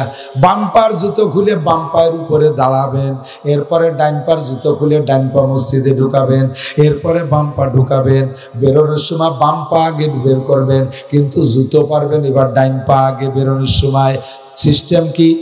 বাহিরে বেরোনোর সময় বাম পা বের কইরা বাম পায়ের জুতোর উপরে দাঁড়াবেন, এরপরে ডাইন পা বের করে জুতোর মধ্যে ঢুকাবেন, পরের বাম পা ঢুকাবেন। বের হওয়াও হবে, জুতো পরাও হবে। ওই জায়গায় 2-3টে সুন্নত হবে, এক একটা সুন্নতের বিনিময়ে 100 শহীদের সওয়াব হবে। কয় হুজুর এত পাইকারি 100 শহীদের সওয়াব দিচ্ছেন, আপনার কাছে দলিল আছে? অবশ্যই আছে। আল্লাহ নবী বলেন, মান তামাসসাকা বিসুন্নতি ইনদা ফাসাদে উম্মতি ফালাহু আজরু মিয়াতি শাহীদ। যে সময় দুনিয়া থেকে সুন্নতগুলো মিটে যাওয়ার উপক্রম হবে, মুসলমানদের অলসতার কারণে সুন্নত চলে যাচ্ছে। কতক্ষণ? মুসলমানদের অলসতার কারণে, অবহেলার কারণে ধীরে ধীরে সুন্নতগুলো চলে যাবে, অথবা মুসলমানরা মুসলমানদের থেকে সুন্নতগুলোকে দূরে সরাই দেওয়ার জন্য বিভিন্ন প্রোপাগান্ডা চালাচ্ছে, অপকৌশল চালাচ্ছে। ওই অপকৌশলের মাধ্যমে সুন্নতগুলো বিলুপ্ত হয়ে যাচ্ছে। কতক্ষণ টিকিরিং না। আমি একটা করে চোখে আঙ্গুল দিয়ে ধরাই দিই। কষ্ট হচ্ছে নাকি আপনাদের? একটা করে চোখে আঙ্গুল দিয়ে ধরাই দেই। আমাদের যে জায়গায় সুন্নত, ও জায়গায় তারা অপসুন্নত সেট করছে। আমাদের মেসাক করা সুন্নাত, মেসাক করা সুন্নাত। হাদিসের মধ্যে আছে যদি কোনো ব্যক্তি 5 ওয়াক্ত ওযুতে মেসাক করে নামাজ পড়ে, এক এক ওয়াক্ত নামাজের বিনিময়ে তাকে 70 ওয়াক্ত নামাজের সওয়াব বেশি দেওয়া হয়। ওযু করবেন আপনি, নামাজও পড়বেন, সাথে শুরুতে মেসাকটা পকেটে থাকবে, মেসাকটা বের কইরা এরকম একটা মেসাক পাক দেখবে, মাত্র ডাইন দিক দিয়ে এরকম খারাপভাবে 2-3টে ডলা দিয়া মেসাকটারে দিয়ে আবার পকেটে রাখবেন। আল্লাহর কসম নবী বলেন তোমাকে 1 ওয়াক্ত নামাজের বিনিময়ে 70 ওয়াক্ত নামাজের সওয়াব দেওয়া হবে। আল্লাহু আকবার। এবার আরেকটা ফজিলত মেসাকের দ্বারা, মেসাক বেশি করলে চোখের পাওয়ার বাড়ে, মেসাক করলে দাঁত ভালো হয়, তিক্ত গাছের মেসাক দিয়ে রেগুলার মেসাক করলে পেট ভালো থাকে, বাথরুম ক্লিয়ার হয়, যৌন শক্তি বৃদ্ধি পায়, যৌন শক্তি বৃদ্ধি পায়। সর্বোপরি লাভ হলো সেই ব্যক্তি 5 ওয়াক্ত নামাজে মেসাক করে ওযু বানায়, আল্লাহর নবী বলেন ওই লোকটার মরণের সময়, ওই লোকটার মরণের সময় কলেমা নসিব হবেই হবে। মরার সময় কলেমা নসিব হইলে লাভ কি? আল্লাহ নবী বলেন মান কানা আখিরু কালামিহি লা ইলাহা ইল্লাল্লাহ ফাদাখালাল জান্নাহ। যেই ব্যক্তির মরণের সময় জবানে হবে লা ইলাহা ইল্লাল্লাহ, ওই লোকটা বেহেশতে যেন চলিয়াই গেল। কন্যা সুবহানাল্লাহ, বেহেশতে যেন চলিয়াই গেল। আমরা এত লাভবান হচ্ছিলাম মেসাকের মাধ্যমে, এবার আমাদের পকেট থেকে মেসাককে তাড়ানোর জন্য কি কৌশল অবলম্বন করলেন দেখেন। বিরাজ বানাই দিয়েছে, নরম সুন্দর বিভিন্ন কৌশলের বিরাজ বানাই দিয়েছে। এবার ওর সাথে আবার ক্লোজ আপ পেপসোডেন্ট বানাই দিয়েছে। এবার এই ক্লোজ আপ আর পেপসোডেন্ট দিয়ে মেসাক বিরাজ করবে, বিরাজ দিয়ে দাঁত মাজবেন। কয় মেসাক দিয়ে দাঁত মাজে, ক্লোজ আপ আর পেপসোডেন্টে ফেনা হয় না, গুলগুলি হয় না, কাজেই তোমাকে বিরাজ ব্যবহার করতে হবে। এবার এইটার অ্যাড দেওয়ার জন্য ডানা কাটা পরি টেলিভিশনে চাইয়ে দিয়েছে সুন্দরী রূপসী, একেবারে বিশ্ববিখ্যাত বাছাই করা সুন্দরীগুলো। ওর মধ্যে যে ক্লোজ আপ পেয়ে যখন দাঁত ভরে ভিক্সি দেয়, যুবকদের আত্মা কালায় শীত হয়ে পড়ে। সুবহানাল্লাহ, আছে না নাই কথা গান? এইগুলো দেখে দেখে এবার বিরাজ ফায়ার শুরু করে দিয়েছে। ছাত্র সবার পকেটে এখন, সবার বাড়িতে এখন বিরাজ। এমনকি মাদ্রাসার হুজুর ছাত্ররা মেসাক বাঁধতে দিয়েছে। মেসাকের ঝামেলা কিরা করতে যায়, এত গাছ পাবো কোন জায়গায়, এত ডাল কোন জায়গায় থেকে কাটবো, 20 টাকা 25 টাকা হলে বিরাজ হয়ে যাইতেছে। দাঁত মাজা হয়ে যাবে ফকফকা দাঁত, সাদা হয়ে যাবে ক্লোজআপের সেই ডানা কাটা পরি মহিলাদের মতো আমার দাঁত হয়ে যাবে। ওদিকে এই কৌশল দিয়ে পকেটে থেকে মেসাক সরাই দিচ্ছে। প্রত্যেক জায়গায় অমুসলমানদের শূন্য, আমাদের সুন্নতের এগেনস্টে অমুসলমানদের অপকৌশল ব্যবহার চলতেছে। কথা কোন ঠিক কিনা? মুসলমান টুপি পরে নামাজ পড়বে, আমার দিক, মুসলমান টুপি পরে নামাজ পড়বে, মুসলমান টুপি পরে নামাজ পড়বে, এই টুপির মধ্যে বরকত আছে। এতদিন টুপি পরে নাই, কয় টুপি কি নামাজের সুন্নত, নামাজের কিছু নাকি, টুপি না বললে নামাজের কি হইছে, এই কইয়া টুপি পরবে না। আল্লাহ কয় টুপি আবার পরবি না, টুপি ভরাই দেবো, টুপি ভরাতে যে খালোই মাথায় দিয়ে দেবো, দাঁড়া। খালি করোনা ভাটাই নেই, এই করোনা ক্যাপের চেহারা দেখছে, করোনা ক্যাপ মাথায় দিয়েছে কেমন যেন এই কাতারের এয়ারপোর্ট না যেন কাতারের স্টেডিয়াম। করোনা ক্যাপ দেখলি খালোই মাথায় দিয়েছে, পলিথিন বেঁধে দিচ্ছে মাথায়। যে লোক একদিন নামাজ টুপি পরে নামাজ পড়ে নাই, আল্লাহ তারে কেসা টুপি পরাই দিছে, দেখলি বমি আসে। আবার তারপরে খুব স্টাইল, আমি করোনার নিসাব পূর্ণ করেছি। উনি করোনার নিসাব পূর্ণ করেছে, মাস্ক পরেছি তিতালা আর ক্যাপ পরেছি করোনা ক্যাপ, ওর দিকে পিপি পরেছি। পিপি কেন পড়ছি জানি? একদিন তোর বউরে বোরকা ফরাইস নেই, আল্লাহকে তোরে ফরাই ছাড়বো বোরকা, তোরে প্লাস্টিকের প্যাকেট বোরকা বানাই দেবো, ওর মধ্যে পয়সি একেবারে কাঁঠাল পচা পচবি। বউরে বোরকা ফরাইস নেই সুরা, বউরে আদাল একটা করে মোটর সাইকেলের পিছন দিয়া বিশ্বরুদ্ধে পাঙ্কু দিয়ে বেড়াইছিস। আল্লাহু আকবার। এরই একটা পিছনে উঠাইতে পারলে যুবকদের পুলক বাড়ে।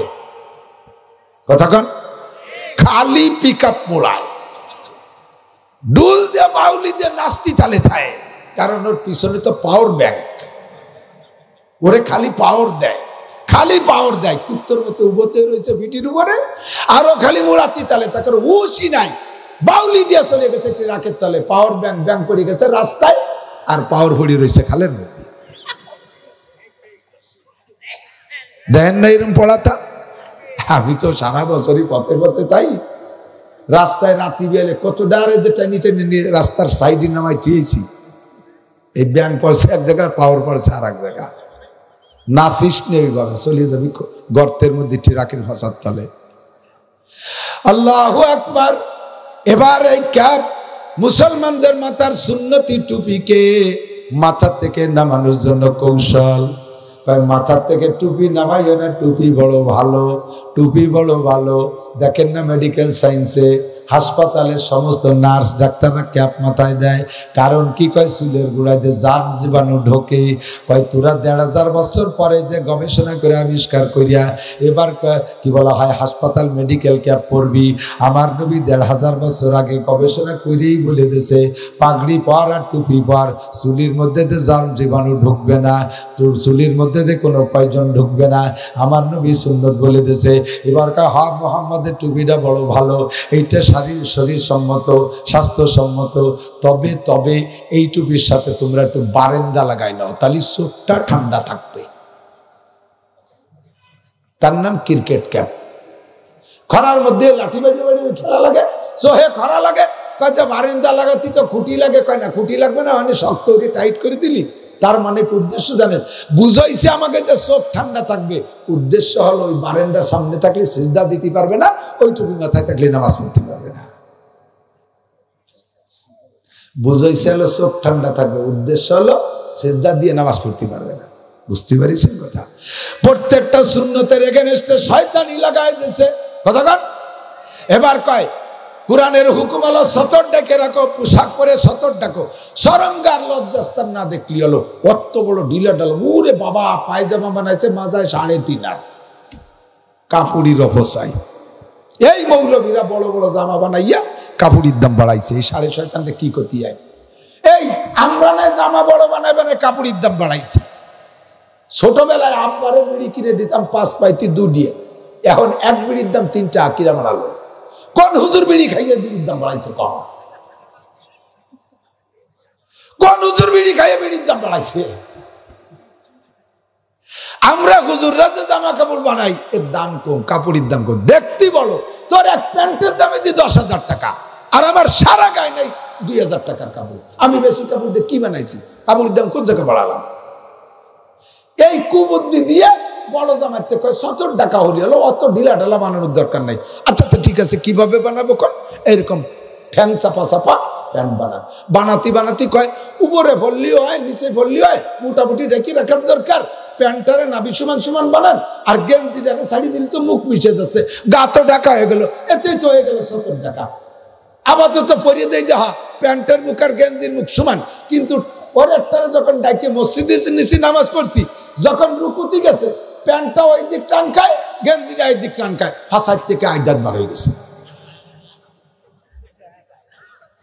প্রথম আমাকে বুঝতে দেয়নি, প্রথম এলাকার কাপড়ি সাশ্রয় শিখেছে, পয়সা বাঁচানো শিখেছে, আর আমরা তো বালদের মতো বুঝে ফেলেছি। হ্যাঁ তাই তো কথা। এর বলি তো হয় প্যান্টের মুখ আর গেঞ্জির মুখ সমান। পিছনে যে মুসল্লি একটা নামাজ না পড়ি আসতে আসতে বার হয়ে আসতেছে, তুই নামাজ পড়ি না চলে আসিস কে? কয় হুজুর যাইয়েন না, রুকু দেব না, ওর ভাষা দেখো, যাই দেখেন কি কায়দা। সামনের একটা কিরে রুকু দিয়ে রয়েছে, ভাষার শির বিয়ের সব বার হয়ে গেছে। এই ল্যাংটা করে ছাড়ছে খ্রিস্টানরা কতক্ষণ। এমন করে কয় টান টান করে খাইলে ভালো খাওয়া যায়, বুক বুক সোজা থাকে, একেবারে ডাইরেক্ট চুঙ্গ ভরা যায় খালি। জম্মের খাওয়া খাইয়া ডায়াবেটিস বানাবি, এরপরে আচ্ছা শেষকালে যাইয়ে সবকিছু ডাক্তাররা ফতোয়া দিয়ে দেবে, মাছ খাবা না, গোশ খাবা না, ডিম খাবা তো কুসুম খাবা না, কলা খাবা তো তার খোসা খাবা না, এক সাইডে কয়ে দিয়েছে। কলাটা খাবা তো অর্ধেক খাবা, তেলালা মাছ খাবা না, মিষ্টি তো খাবাই না, অলোক ঘোষের দোকানের সামনে দিয়ে হাঁটবা না, রাস্তায় যে হাঁটলেও ডায়াবেটিস 22। সব বন্ধ হয়ে দেশে দাঁড়াইয়া চুঙ্গ ভরছিস। আর আমার নবী কয় নিচে হয়ে বইসা হাঁটুরে বুকের সাথে লাগাই দা, পেটে চাপা দিয়ে তিন ভাগের এক ভাগ খালি রাখবা, 3 ভাগের 1 ভাগ পেট খালি রাখবা, 2 ভাগ খাবা। এটা হবে স্বাস্থ্যসম্মত খানা। কথা বলেন ঠিক কি ঠিক না? এখন মেডিকেল সায়েন্সের সব ডাক্তাররা কয় যদি জীবনের শুরু থেকে শেষ পর্যন্ত এই সুন্নতি তরিকায় খানা খায়, ওই লোকটার পেটের পীড়া হবে না, ওই লোকটার ডায়াবেটিস হবে না, ওই লোকটার আভ্যন্তরীণ অনেক রোগ থেকে বেঁচে যাবে। এখন তোমরা বুঝছো আমার মেডিকেল সায়েন্সের বিজ্ঞানী মোহাম্মদ রাসূলুল্লাহ আজ থেকে 1500 বছর আগে এই মেডিকেল বলে গেছে আমাদের থেকে সুন্নত থেকে আমাদেরকে সুন্নত থেকে সরাই দেওয়ার জন্য চেয়ার টেবিল আবিষ্কার করছে। এমন করে যখন একটা একটা করে সুন্নত চলে যাচ্ছে, ও বন্ধুরে আমাদের থেকে এমন করে হাজারো সুন্নত ছুটে যাচ্ছে। আল্লাহ নবী বলেন এই সময় যদি সুন্নতের পর আমল করো তাহলে প্রত্যেক এক একটা সুন্নতের বিনিময়ে 100 শহীদের সওয়াব দেওয়া হবে।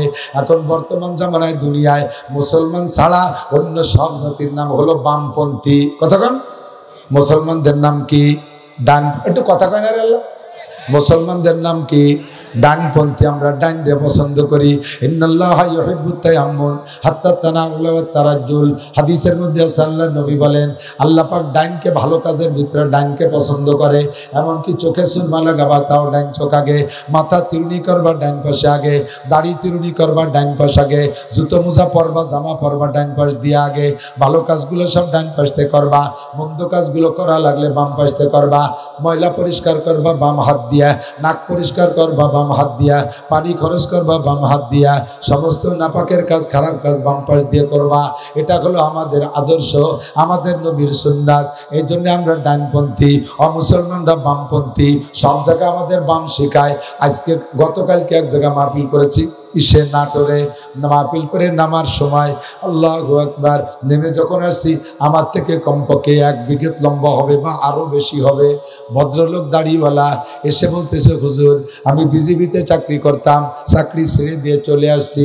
আমার সাথে একই সময় প্রায় 50 জন বিজিবি আমার ভাই বন্ধুরা তারাও চাকরি ছেড়ে দিয়েছে। একটাই কারণে আমরা আপনাদের বয়ান শুনেছি, দাড়ির বয়ান, দাড়ি রাখার জন্য অনুমতি চাইছি।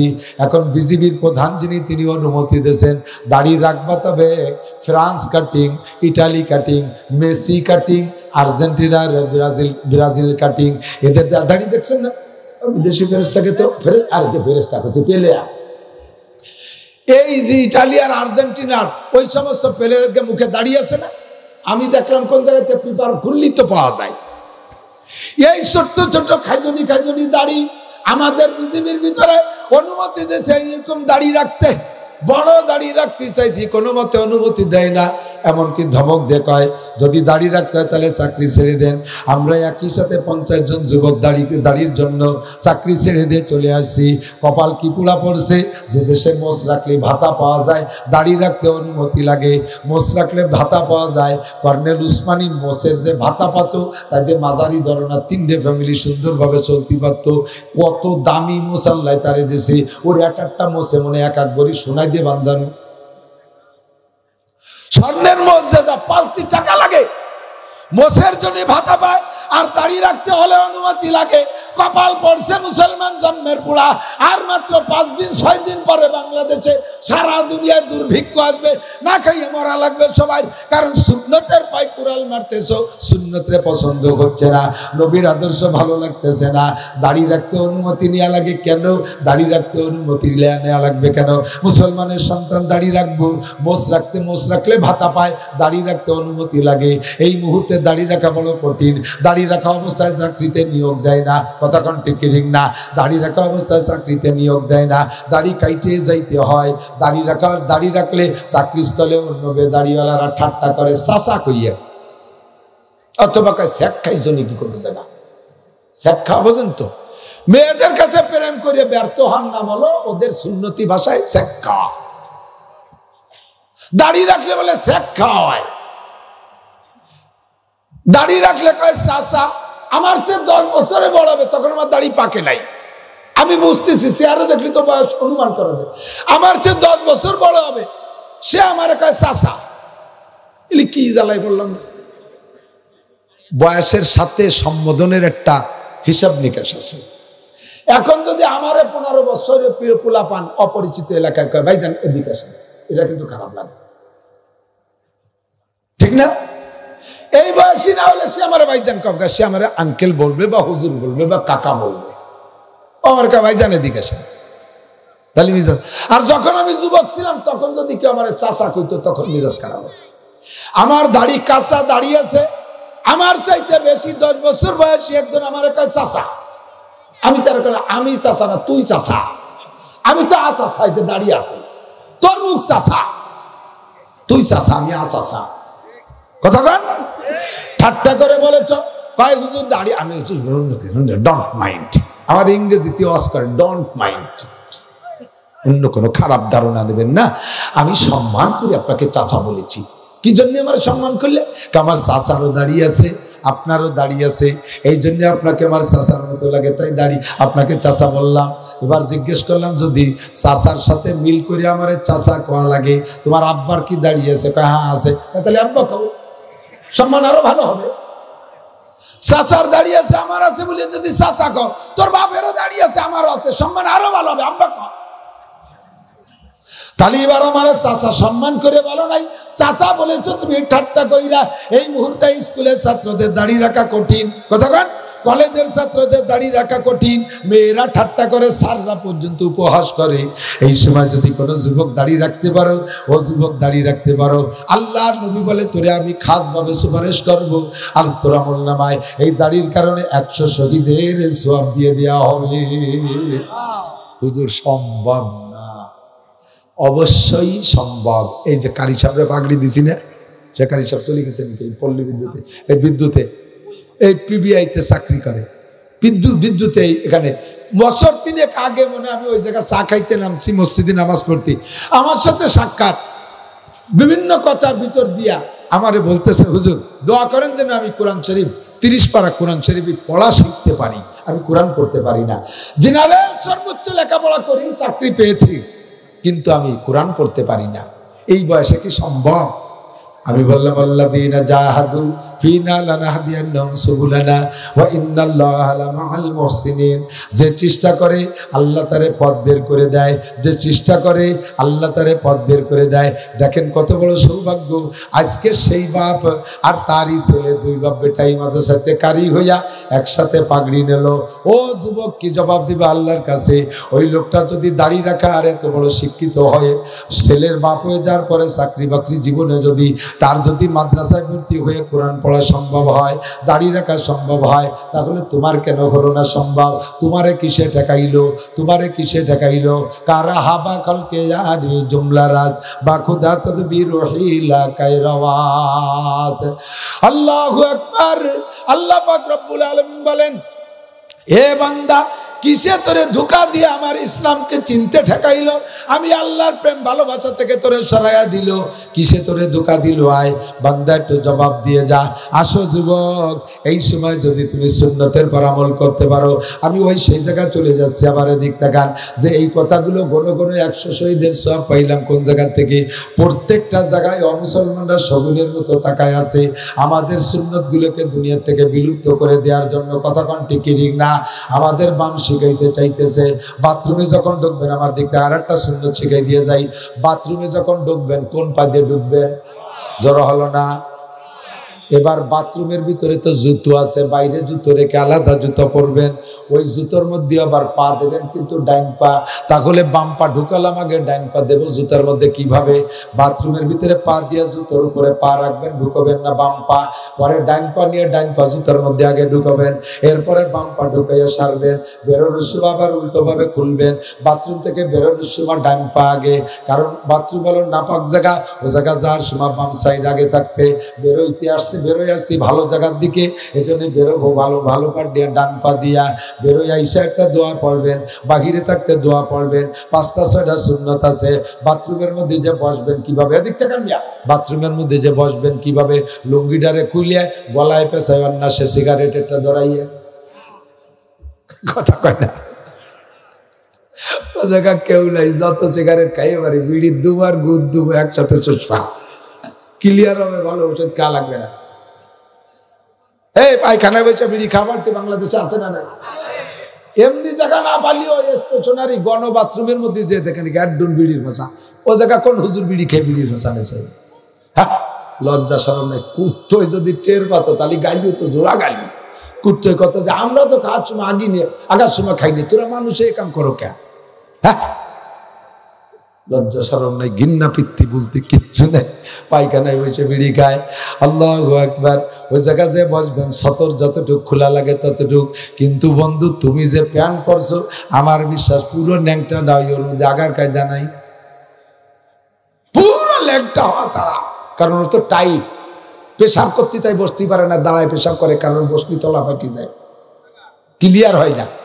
পায়খানার মধ্যে যাইয়া বসবেন, সতর যতটুকু খোলা লাগবে ততটুকু খুলবেন। এরপরে আপনি বাম্পার পর ভর দিয়ে বসবেন। বাম্পার পর ভর দিয়ে বসলে বিজ্ঞানী মেডিকেল সায়েন্সের ডাক্তাররা আবিষ্কার করেছে বাম্পার উপরে ভর দিয়ে বসে পায়খানা করলে ক্লিয়ার হয় ভালো, ক্লিয়ার হয় ভালো। হাই কমেটে পায়খানা করলে কি হয়, ওর পর পায়খানা করতে গেলে সবতে পায়খানাই তো হয় না, যে আর এক জ্বালা। আল্লাহ পানি খরচ করে কিভাবে, আমি তো আজ দিশে পাই না, নিয়মে বুঝি না। যাই হোক, বাম্পার পর ভর দিয়ে বসবেন। 3টা ঢিলা ব্যবহার করবেন, 3টা 5টা 7টা, যার যে কয়টা লাগে, যার যে কয়টা লাগে। জায়গা একটু মশলা কয়ে যায়, দিক তাকান। পেশাবে পুরুষরা ঢিলা ব্যবহার করা সুন্নাত, পুরুষরা পেশাবে ঢিলা ব্যবহার করা সুন্নাত, পায়খানায় ঢিলা ব্যবহার করা সুন্নাত। নারীদের পেশাবে ঢিলা লাগে না, পায়খানায় ঢিলা লাগবে, ব্যবহার করতে হবে। এখন আমার দেশে আহলে হাদিস ভাইরা আইছে, আহলে হাদিস ভাইরা বুকির পর সানাবান্দা, আমিন জোরে কয়া, বারবার কানে হাত দেওয়া, এইভাবে পাউলা তো এলা তো আর একজনের সরাই সরাই দিয়ে নামাজে দাঁড়ায়, নামাজের মধ্যে দাঁড়ায় আমার এলাই তো তিতালে তাই ই কত বড় বিয়াদবি চিন্তা করতে হবে। আল্লাহ উনরা কয় পুরুষে পেশাবে ঢিলা ব্যবহার করা হাদিসের মধ্যে নাই, আসলেও নাই। হাদিসে পেশাবে ঢিলা ব্যবহার করার কথা নাই, পায়খানা ঢিলা ব্যবহার করার কথা হাদিসে আছে। এই জন্য উন্ডা বলে পেশাবে ঢিলা ব্যবহার করে, এই যে হানাফিরা, এটা বেদাত। আমি বলবো পেশাবে ঢিলা ব্যবহার করার কথা হাদিসে নাই, এ কথা সত্য, কিন্তু পাক পবিত্র হইয়া নামাজে যাতে বলেন 1 নম্বরে শরীর পাক, 2 নম্বরে কাপড় পাক, এ দুটো ছাড়া নামাজ হবে হবে হবে হবে মোটেই হবে না, কোনোদিনই হবে না। এবার শরীর আর কাপড় আমার পাক রাখতে যে যেমন মানুষ তার তেমন জরুরত, যে যেমন মানুষ তার তেমন জরুরত। ছোটবেলায় পোলাপানের পার্সপাতি ভালো থাকে, পেশাব করে দিলে সিটে 5-6 দূরে চলে যায়। বুড়ো হয়ে গেলে পেশাব করলে অঙ্গ প্রত্যঙ্গ আশপাশ ভিজে যায়, একটুও দূরে যায় না সিটিয়ে। কতক্ষণ পেশাব যুবনকালে পেশাব করলে ক্লিয়ার হয়ে যায়, গল গল করে একবারে বেরোয় যায়। আর বুড়ো মানুষ জিরজির করে একটু একটু করে পেশাব করে। কাজেই বুড়ো মানুষের সাথে যুবকদের মশালা, যুবকদের মশালার সাথে বুড়ো মানুষের মশালা মিল করলে হবে না। বন্ধুরে এক কথায় বোঝা যায় যে সকলের শরীর পাকের ব্যবস্থা একরকম না। বাঙালিরা খায়, বাঙালিদের খানা একরকম, সৌদি আরবওয়ালাদের খানা আর একরকম। সৌদি আরবওয়ালারা শুকনো শুকনো খানা খায়, পাউরুটি খায়, কি কয়, তারপরে ওই স্যান্ডউইচ ম্যান্ডউইচ এইগুলো খায়, আলবাইক খায়, খেজুর খায়। এ খাইয়ে তাদের শরীরটা টাইট থাকে, ওদের পেশাব কলকল করে বের হয়ে যায়, ওদের পায়খানা শুকনো কড়ি কড়ি হয়, ওদের পায়খানা করার পরে আশেপাশে তেমন মাখায় না, একটু টিস্যু দিয়ে মুসির নামাজ পড়লেতে দাঁড়ায় যেতে পারে, ওদের পানি দিয়ে ধোয়া লাগে না। আমরা বাঙালিরা খেসড়ি মেসড়ি ডাইল চাইল ভান্তা পানি জম্মের কা খাই, আমাদের পেটের মধ্যে কলকল করতে তালে তাই বাথরুমে যাওয়ার আগে লুঙ্গি দুলিয়ে শেষ। এখন আল্লাহ নবী হাদিসে আইছে নবী পায়খানায় 3টা ঢিলার 1 বদনা পানি ব্যবহার করতেন। এখন যদি তোমরা কও পায়খানায় 3 ঢিলার 1 বদনা পানির বেশি ব্যবহার করা বেদাত, তাহলে যে লোকটা বাইরে থাকতে লুঙ্গি নষ্ট হয়ে গেছে, ও লোকটায় 3 ঢিলার 1 বদনা পানিতে কি হবে? ওরে তো দমকল দিয়ে মারতে হবে, আউয়াল আখের গোসল করাতে হবে, না তো নামাজই হবে না। কথা তেমনই বাংলাদেশিদের মশালা সৌদি আরব এলাকার সাথে মিলানো যাবে না, মিলাইতে হবে এক জায়গা। শরীর পাক বলেন, কাপড় পাক আর শরীর পাক। আমার শরীর যাতে পাক থাকে সেটা আমি বুঝি। আমি পেশাব করার পরে 10 কদম না হাঁটলে আমার আত্মতৃপ্তি হয় না, আর একজনকে আমার 20 কদম না হাঁটলে হয় না, আর একজনকে আমি 50 কদম হাঁটার পরও কেমন যেন ঝিরঝির করে, সুরসুর করে 1 ফুট বেরোয় যাচ্ছে এরকম মনে হয়। ওই লোকের দরকার হয় 60 কদম হাঁটতে হবে ঢিলা দইরা। কারণ যদি ঢিলা না ধরেন, ও জায়গায় আপনি হাঁটা দিলেন, পেশাব টপ টপ করে 2 ফোঁটা পড়লো, যাবে কোন জায়গায়? রানে মাখাবে, আশপাশে মাখাবে, কাপুরি মাখাবে। 1 নম্বরের শরীর না পাক, 2 নম্বরে কাপড় নাপাক। কতক্ষণ? শরীর নাপাক, কাপড় নাপাক। এই নাপাক অবস্থায় নামাজ পড়লে নামাজ হবে না। বন্ধুরে, আমাদের শরীয়তের মাসালা হানাফি মাযহাবে অনেক সুন্দরভাবে তীক্ষ্ণভাবে সাজাই গুছায় রাখা হয়েছে। প্রত্যেকটা মাসালা আমাকে বুঝে বুঝে আমল করতে হবে। বাথরুমে যে পায়খানায় পুরুষের জন্য 3 ঢিলা, 5 ঢিলা, 7 ঢিলা যে কয়টা লাগে পরিষ্কার করে তারপরে পানি দিয়ে ধুইবেন। প্রথম ঢিলাটা গরমকালে একরকম, শীতকালে আর একরকম। পুরুষদের গরমকালে শরীরটা ঢিলা ঢালা থাকে, এই জন্য প্রথম ঢিলাটা সামনে থেকে পিছনের দিকে, যাতে অঙ্গে কোনো জায়গা মাখায় না যায়। এরপরে দ্বিতীয়টা পিছন থেকে সামনের দিক, তৃতীয়টা সামনের থেকে পিছনের দিক।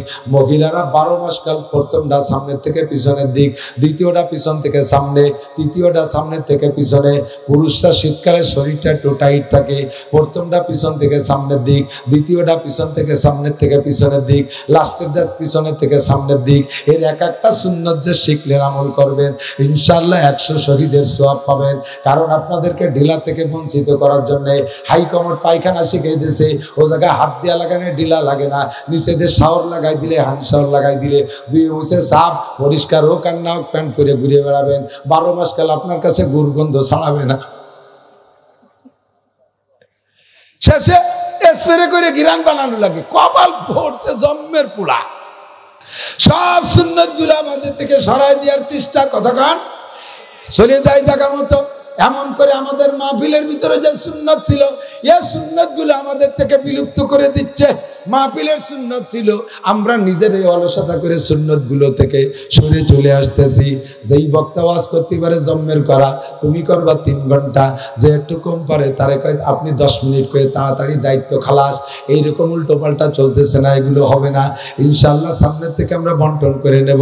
রাত 10টার পরে মাহফিল করব না, 12টা 1টা পর্যন্ত মাহফিল করলে অধিকাংশ মানুষের নামাজের কষ্ট হয় ফজরে, কতক্ষণ টিকিটিং না। মাহফিলটা 10টার মধ্যে ছেড়ে দেওয়ার চেষ্টা করব। দিনের কাজ দিনের বেলাতে শুরু করব, জোহরের পরে আসব, সন্ধ্যা পর্যন্ত বয়ান শুনবো, ঈশা পর্যন্ত বয়ান শুই না। ঈশা দরকারে একটু দেরি করে পড়ে 8টা 9টার সময় ঈশার নামাজ পড়ে ফাইনাল করে ছেড়ে দেবো, দোয়া মোনাজাত করে। বয়ানও হবে, ওয়াজও হবে, ফজরের নামাজও হবে, ঈশার নামাজও হবে, ঘুমও হবে, শরীরও ভালো থাকবে। এই মাইকের সাউন্ডে আশপাশে হার্টের রোগী যারা আছে, বিভিন্ন প্রকার অসুস্থ রোগী আছে, তাদের ঘুমের ডিস্টার্ব হচ্ছে, ক্ষতি হয়, এদিকে লক্ষ্য রাখতে হবে, তাহলে সবই সুন্দর হবে। ঠিক কি ঠিক না? আমি পড়েছি সূরা কাফিরুন। আল্লাহ ভাইজি উঠতেছি না। গতকালকে মাগরিব বা 10 করছি বগুড়া। আছে আছে, ঠিক আছে, আমি সরিয়ে গেছি। গতকাল মাগরিব বাদ বগুড়া গেছি। বগুড়া ঢাকার থেকে মাহফিল শেষ করছি মতিঝিল রাত 12টায়, কানাদানা খেয়ে বেরোইছি, ফজর হয়েছে বগুড়া যাইয়া, সারা রাত গাড়িতে। কিছুক্ষণ ঘুমাইয়া আবার মাহফিল শেষ করিয়া ছিলাম যে নাটোর, সেখান থেকে বগুড়া গেছি বাদ মাগরিব বয়ান করে, আবার নাটোর এসে শেষ মাহফিল করে রাত 1টায় রওনা দিছি, ফজর পড়ছি বাড়ি এসে। এক পলকও গাড়িতে আমি ঘুমাই নেই। ড্রাইভার গাড়ি চালাইছে, আমিও যদি ঘুমাই যাই তাহলে ড্রাইভারও ঘুমাই যেতে পারে, গোষ্ঠী শুদ্ধ শেষ। এরে পাহারা দিতে দিতে ওর চোখের দিকে আয়নার মধ্যে চেয়ে রয়েছি যে ও ঘুমাই না যায়। বাড়ি এসে একটু ফজর পড়ে শুয়ে পড়ছি, লোকের বিড়ির জ্বালায় ঘুমোতে পারিনি। সকালে খানা খাইনি, দুপুরবেলা এত করে ভাত মাখাইছি তা গিলতে পারি না, পেটে গ্যাসে ভরা। এরপরে তো আসরের নামাজ পড়ে বেরোয় আসছি, গেছি রাজপাট, সে জায়গায় এক মহিলা মাদ্রাসায়, তাকে নিয়ে একটু কেরা বেড়া ওই টুরি, তারপরে আইছি। কি দিয়ে লেগে গেছে কিন্তু খাচ্ছি কষ্ট করে, এখন জিব্বে টিব্বে শুকোয় আসতেছে। আল্লাহ, এদিকে মাদ্রাসার মাহফিল, একটা নিসাব আছে রাতের, এতক্ষণ না করলে কি ওয়াজ হলো, কন দিদি একটু ওয়াজ হলো নাকি, নিজেকে হুজুর তাও ভাই দিয়ে চলে গেল, খাতি দিছি তাই তো বেশি, আর কি দেব, এই নানান টেনশন। এরপরে সমালোচকের অভাব নাই, কয় যে টাকা বা কন্ট্যাক্ট করে নেয়, চাইয়ে নেয়, ইয়াওয়ারে তাওয়ারে, কি করবো? কারণ আমার সুলতানশী মাদ্রাসার মাহফিলি গেছেন নাকি কেউ শুনছেন না? 83 লক্ষ টাকা, 83,44,000 টাকা পুরুষ শাখায় আইবে, তার 35 লাখ টাকা আল্লাহ আমার হাতে টেনেছে। আমার টাকা নেছে 35 লাখ, 1 টাকাও বেতন নেই, 1 লুকমাও মাদ্রাসার আমি খাই না। আমার কিনে দিয়া চাউল গোলা ঘর ভরা, আমি তাতে 1 লুকমাও খাই না। বেতন আসে পুরুষ মাদ্রাসায় 30,000, লক্ষ্মী ভাষা একটা আছে সেটা আসে 25,000। তাহলে এই 55,000 টাকা বেতনের 55 পয়সাও নেই না, আবার কামাই করে 30 লক্ষ 35 লক্ষ টাকা দিই গলা পানির মধ্যে দিয়ে পোলো চাপাইয়ে যদি ভালো দুটো বল মাছ 4 মাস পাওয়া যায় তাহলে কিন্তু শীত অনুভব হয় না, ঠিক না? আর পোলো চাপাইলাম পানির মধ্যে দিয়ে, পরে দুটো তেল উঠে গেছে, মিজাজ খারাপটা কিনা। এই আল ভাঙ্গা কষ্ট আপনারা চাদর গাইতে বসে, আমার কিন্তু গেঞ্জি টেঞ্জি একেবারে আগাগুড়া ভিজে গেছে, চিল্লাইতেছি কম, আজকে শক্তিতে পারতেছি না। তো এই যে কোদাল কোবাইনি কুপাচ্ছি, কষ্ট হতেছি, আর গাড়ির তেলের যে দাম, ড্রাইভার আপনাকে হরিদাসপুর ফকির কান্দিরা তো ভালোই জানেন, গাড়ির ব্যবসা করেন। আগে 2000 টাকার তেল বললে ঢাকা যাইতাম আসতাম, এখন 2000 টাকার তেলে খালি যাওয়া হয়, আসা হয় না। প্রত্যেক 10 দিনে মোবিল চেঞ্জ করা লাগে আমার গাড়িতে। সব মিলিয়ে মাসে শুধু গাড়ির খরচ, রোড খরচ 1 লক্ষ টাকা। আর যা কামাই করি এই 4 মাস অস করতেছি, এখনো পর্যন্ত কোনো টাকা ডানি রাখতে হবে, সব আমার মাদ্রাসায় চুষিয়ে নিয়ে গেছে। এরপরে পাইলাম পোলো চাপায় যদি বড় বল দুটো পাইছে, কিন্তু লাগ দেতা ছুটিয়ে গেছে। সেই সময় আরো বেশি খারাপ থাকে না, কামাই যাওয়াই নিয়ে যায় মাদ্রাসায়, যাওয়ার পর তা মাদ্রাসায় ছুটোই নিয়ে চলে যায়, আমার হাত খালি, তেলেরটা নিয়ে বেরোয়। এরপরে সমালোচনার অভাব নাই, আছে হুজুরি ব্যাংক বুড়িয়ে গেছে টাকায়, জানো যা কামাই রে, তুমি সাথে তাও কি কামাই রে, জায়গায় জায়গায় তেলের পয়সাও দেয় না, এত কষ্ট হয় তা বলার মতো না। বাহরহাল নিজেদের মাদ্রাসা, নিজের গোপালগঞ্জ, মন খুলে কথা বলতে পারি আঞ্চলিক ভাষায়, যা বলি তাই বোঝে। অন্য জায়গায় যাইয়া এই উড়ুম টুড়ুম কলি বোঝে না, নাইল রান্দা করলে আওয়াইয়ে থাকে কি নাইল রান্দা কি কি জিনিস টেরই পাই না। আর আমরা নাইল রান্দা কলি পারে একেবারে 2 থাল ভাত খেয়ে বেলায় দিতে পারি মাখানোর আগে, এই বুঝতে পারি সুবিধে, মজা পাই কথা কইয়া। তা আমি পড়েছি সূরা কাফিরুন, ছোট্ট করে শানে নজুল বলে তর্জমা করে শেষ করব। যদি মাদ্রাসার এই জায়গায় আসলে তো মাদ্রাসা হওয়ার মতো জায়গায়, এত ফরওয়ার্ড প্লেস। আমার সুলতান চিতু সেই গ্রামের ভিতরে, এর ছেলে হলো 13 সালে একখান ঘর, ওই নদীর চরের ভিতরে অনেক খোঁজ খাবলা কোল মোল, তার ভিতরে এখন তো আলহামদুলিল্লাহ একটু মোটামুটি হয়েছে, কিন্তু ও জায়গা কোনো পয়সা লাগে নিতে পারি না, রোড সাইডই না তো। আর এ জায়গা রোড সাইডে টান যে ধরিয়ে নিয়ে আসলো শিল্পপতি, কোটিপতি, রাষ্ট্রপতি, ভগ্নিপতি যে কয়টা আছে সবাই নিয়ে কওয়া যায় না, আমাকে এতিমরা না খেয়ে রয়েছে, না দিয়ে যাতে পারবো না। কি সুন্দর দেখেন, এই যে কংসুর মাদ্রাসা রাস্তার পাশে 2 দিয়ে ভেসাল পাচ্ছে, একটা ভেসাল বাড়ির দ্বারা আর একটা ভেসাল হরিদাসপুর, চুনো ভুটি রুই কাতলা বল সব বাদায় খেয়ে মিলাই দিচ্ছে। আমরা বেকায়দা জায়গা বলছি, আমাকে কোনো জাল উসাও নাই, ভেসাল তো ধরির কথা। তা আপনাদের এখানে মাদ্রাসা হবে, আর মাওলানা নাজির সাহেব প্রতিষ্ঠাতা, উনি তো মাদ্রাসা করার কি কব কারিগর, যে জায়গা যায় সেই জায়গায় যেই আলহামদুলিল্লাহ মাদ্রাসাটা করে ফেলায় দেয়, বাহিম্মত মানুষ শুরু করে দিয়ে। আবার ওই দারুল মুকাররম খুলনা যে বড় মাদ্রাসা করছে, হবে ইনশাআল্লাহ মাদ্রাসা। এই জায়গাটাও ফরওয়ার্ড জায়গা, খুব পজিশন মতো জায়গা, একটা দাওরা হাদিস হওয়ার মতো জায়গা, আল্লাহ কবুল করুন, সবাই বলেন আমিন। আমি সারা বাংলাদেশে গর্ব করে আসছি। গতকালকে তো বগুড়া মাহফিল, বগুড়া মানে কি কন্দি, ও জায়গা আমার মাথায় 5 কলি টুপি, কিস্তি নিবি নৌকো টুপি দিয়ে ওরাই এমনি বুঝিয়ে ফেলেছে আমার বাড়ি গোপালগঞ্জ। গোপালগঞ্জ টের পেলেন কে রে, কয় হুজুর নৌকো মাথায় উঠে গেছে, টের পাইছি গোপালগঞ্জে হুজুর। সেই জায়গা ওয়াজের মাঠে এতে 10 গুণ মানুষ, আমি সবাইরে নিয়ে নৌকোয় উঠে চলে এসেছি। আমি বললাম এই গোপালগঞ্জ, এই বগুড়ায় সব বিএনপি, 2-1টা আমলিগ থাকলে থাকতে পারে, যেমন আমাদের এখানে 2-1জন বিএনপি থাকলে থাকতে পারে, এই বগুড়ার সব বিএনপিকে আমি আমলিগ বানাই দেব, মাত্র সরকার যদি আমার 3টে কথা মানে। 1 নম্বরে জাতীয় সংসদের নামাজের বিল পাস করে দেবে, 2 নম্বরে পর্দার বিল পাস করে পার্কগুলোর থেকে জোড়াকে বাড়ই বাড়ই দাবলায় তাড়াই দেবে, কক্সবাজার কুয়াকাটা সর সাপকুড়ি বেলায় দেবে বাড়ই জোড়া বাড়ি, আর সহসা শিক্ষার সহচাকরি বন্ধ করে দেবে, নারী পুরুষ আলাদা করে দেবে, তথা পর্দা যাকে বলে একে বিল আকারে পাস করে বাস্তবায়ন করবে। 3 নম্বরে জাকাতের বিল পাস করে বড়ি নিয়ে আগে কেস্তে টাকা কটা আদায় হইলে আমাকে মতো কয় মৌলবীর কাছে দেবে, আমরা ভাগ করবো, তোমরা ভাগ করলে হবে না, কারণ তোমাকে এতে দিয়ে দেখছি 500 ডিম হয়েছে করোনার ডিম এক মেম্বারের কাছে, ভাগ করে টরে 15টা হয়ে গেছে, কার নামে দেবে, শ্বশুর মরে গেছে 5 বছর আগে, তার নামে কাট করে দিয়ে দিছে।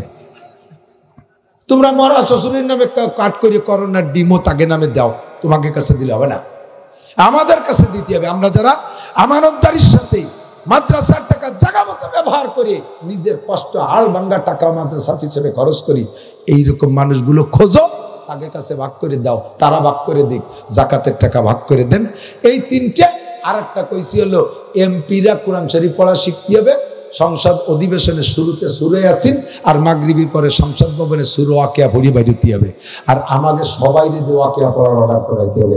এই কয়টা কথা যদি সরকার মানিয়ে নেয়, তাহলে বগুড়ার বিএনপি এলাকা আমি নৌকায় উঠে নিয়ে চলে যাবো সংসদ ভবনে। তারা আতুসের কয়, হয় হুজুর আমরাও যাবো নৌকায় ইনশাআল্লাহ।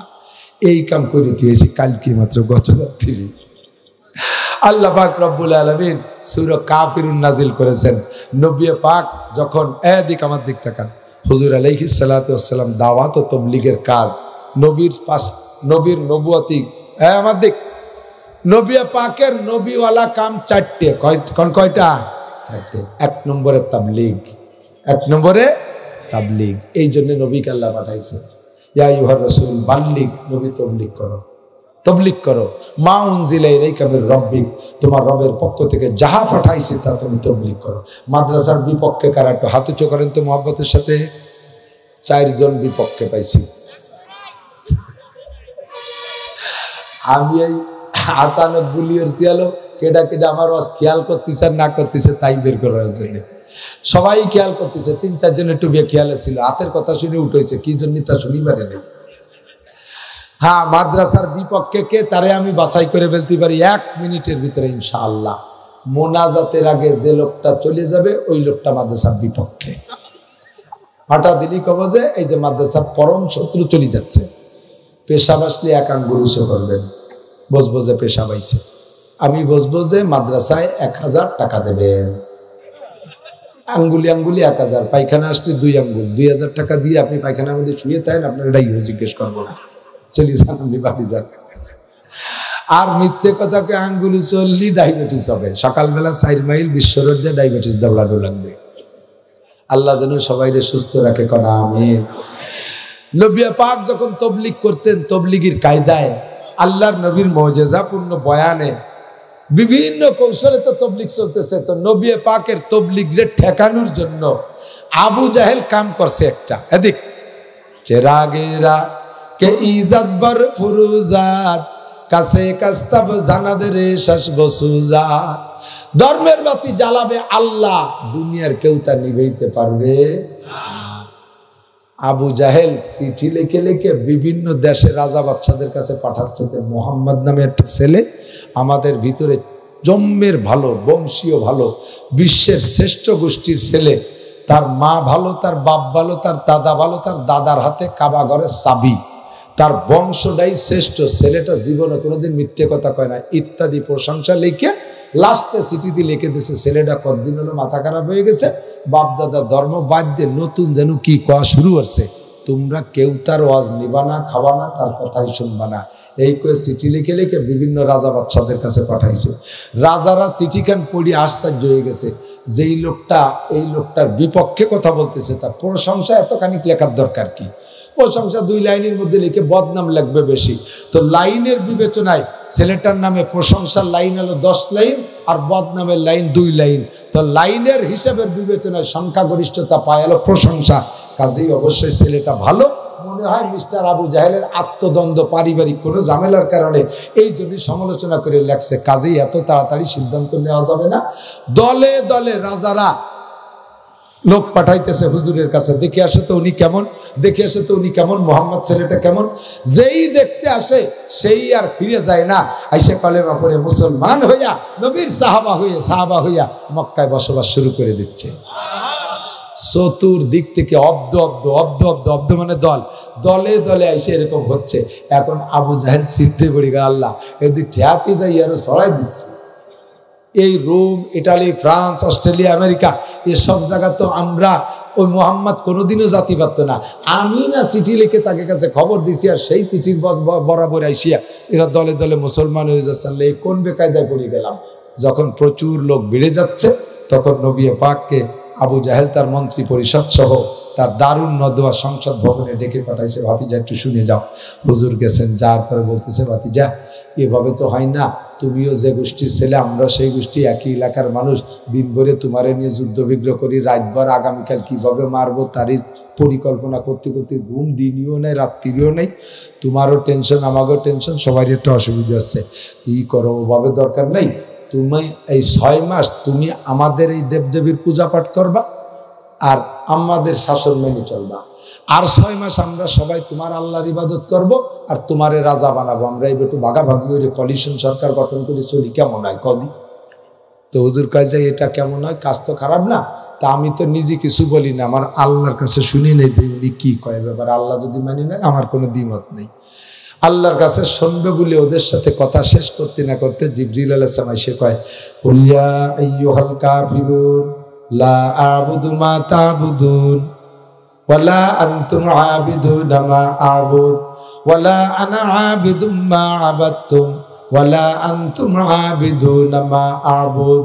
আল্লাহ পাক নবী পাককে শিখিয়ে দিয়েছেন, বন্ধু এতদিন কেউরে চাচা কয়ে ডাকতে, কেউরে দাদা বলে ডাকতে, কেউরে ভাই বলে ডাকতে, মামা বলে ডাকতে, আজকে থেকে আর কোনো সম্মানের শব্দ ওদের সম্পর্কে ব্যবহার হবে না। এখন থেকে ডাক দে বলো, ইয়া আইয়ুহাল কাফিরুন, হে কাফেরের বাচ্চা কাফেররা, বংশীয় কাফের যারা, হে কাফেরের আওলাদ ভালো করে শুনে নে, লা আ'বুদু মা তা'বুদুন, তোরা যে দেবদেবীর পূজা করিস জীবনেও কোনোদিন করিও নাই, করিব না। 33 কোটি দেবতা কিছু করতে পারে না। ইন্নাল্লাযীনা তাদউনা মিন দুনিল্লাহি লা ইয়াখলুকু যুবাবান ওয়ালা ইয়াজতামাউ লা, তোরা যে দেবদেবীর পূজা করিস সকলে সম্মিলিতভাবে একটা মাছিও বানানোর ক্ষমতা রাখে না। কথা কোন ঠিক কি ঠিক না? একটা মশা মাছিও বানাইতে পারে না। শুধু বানাইতে পারে না তা না, ওয়া ইয়াসলুবুহুমুজ যুবাবু শাইআন লা ইয়াস্তানকিযুহু মিনহু, মাছিতে যদি তার গায়ের থেকে কিছু অঙ্গ খুলেও নিয়ে যায়, তার সামনের দেওয়া খাবারের থেকে মাছিতে যদি কেউ ফেলে, কোনোদিন মাছি তাড়ানোর ক্ষমতাও তারা রাখে না। কথা কোন রাখে নাকি? ফাঁকা জায়গা দাঁড়ায় থাকলে কুকুরে যাইয়া ঠ্যাং উঁচয়ে নাক মুখ ভরে স্প্রে করে দেয়, তবুও কুত্তো খেদাতে পারে না। পারে? এত দুর্বল জওবাত আলিবু আল মাতলুব। তোরা যারা তার কাছে চাইস তোরাও দুর্বল, যার কাছে চাইস তারাও দুর্বল। যদি পাইতে চাও ওয়াইজা সালতুম ফাসআলুল্লাহ, চাইতে হলে কিছু জোরে বলেন কার কাছে? আল্লাহর কাছে যাও। রুজি দেয় আল্লাহ, অভাব দেয় আল্লাহ, ধন দেয় আল্লাহ, কেড়ে নেয় আল্লাহ। 2023 সালের দুর্ভিক্ষ দিলে কে দেবে? না দিলেও কে না দেবে? আমাদের রুজি কোনো মানুষে দিতে পারে না। বাংলাদেশ ব্যাংক থেকে রুজি আসে না, বিশ্ব ব্যাংক থেকে রুজি আসে না। অবিসমায়ে রিজকুকুম ওয়া মা তুআদুন, আসমান থেকে রুজি আসে। কথা বলেন ঠিক কি ঠিক না? কাজেই রাজা বাচ্চারা আর এমপি মন্ত্রী প্রাইম মিনিস্টার প্রেসিডেন্টরা আমাদের আগামী বছরের এই দুর্ভিক্ষের ভয় দিলে আমরা যারা পরিমাণ ভয় পাই না। কথা কন?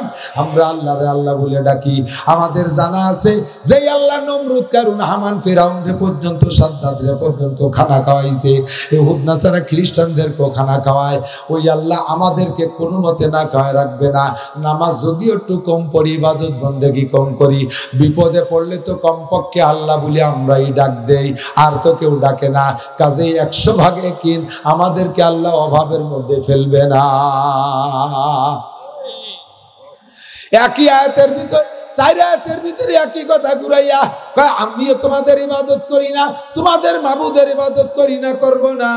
ওয়ালা আনতুম আবিদুনা মা আবুদ, তোমরাও যে আমারে বলতেছ আমার আল্লাহর ইবাদত করবা, এটাও মিথ্যে কথা, তোমরাও করবা না। ওয়ালা আনা আবিদুন মা আবাদতুম ওয়ালা আনতুম আবিদুনা মা আবুদ, একটা দুইটা কথারে ঘুরাই 4 আয়াতের ভিতরে বলার পরে এবার আল্লাহ শিখিয়ে দিয়েছে, বন্ধু বলো লাকুম দীনুকুম ওয়ালিয়া দিন, তোমাদের দিন নিয়ে তোমরা থাকো, আমার দিন নিয়ে আমি চলি।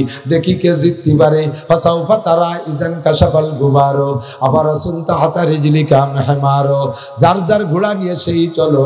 সূর্য ওঠার পরে বোঝা যাবে কে ঘোড়ার পিঠে বসার কে গাধার পিঠে বসা। অন্ধকারে ঝগড়া করে লাভ নাই। কথা কন? অন্ধকারে একজন কয় আমি ঘোড়ার পিঠে, আর একজন কয় না তুই গাধার পিঠে আমি ঘোড়ার পিঠে। আমরা মুখস্থ ঝগড়া করতেছি, তোমরা মুখস্থ ঝগড়া করতেছ। তোমরা বলো দেবদেবীর ইবাদত করা এটা হক, তোমরা আল্লাহর কথা বলো, কোরআনের কথা বলো এটা মিথ্যা। আল্লাহু আকবার। আমরা বলি আল ইসলামু হক্কুন ওয়াল কুফরু বাতিলুন। বলেন আল ইসলামু হক্কুন ওয়াল কুফরু বাতিলুন। ইসলাম হক, আর যত ইসলাম ছাড়া ইসলাম আছে সবগুলো বাতিল। ঠিক কি ঠিক না? লাকুম দীনুকুম ওয়ালিয়া দিন। তোমাদের দিন নিয়ে তোমরা থাকো, আমাদের দিন নিয়ে আমরা থাকি। আল্লাহর নবী এই ঘোষণা দিয়ে চলে আসলেন। এবার কাফেররা কয় ঠিক আছে তাই হোক। কিন্তু বন্ধু দুঃখের বিষয় হলো এবার আল্লাহ পাক নবী পাক সাল্লাল্লাহু আলাইহি ওয়াসাল্লামকে আরেকটা আয়াত পড়ে শুনিয়ে দিলেন, ওয়ালা তালবিসুল হাক্কা বিল বাতিলি ওয়া তাকতুমুল হাক্কা ওয়া আনতুম তাআলামুন। হে মুসলমান, তোমরা ইসলাম পাইছো, ইসলাম হলো হক। কথা কোন? ইসলাম হক না বাতিল? কোরআন হক না বাতিল? আল্লাহ হক না বাতিল? রসুল হক না বাতিল? শরিয়ত হক না বাতিল? অন্য ধর্মের সব বাতিল।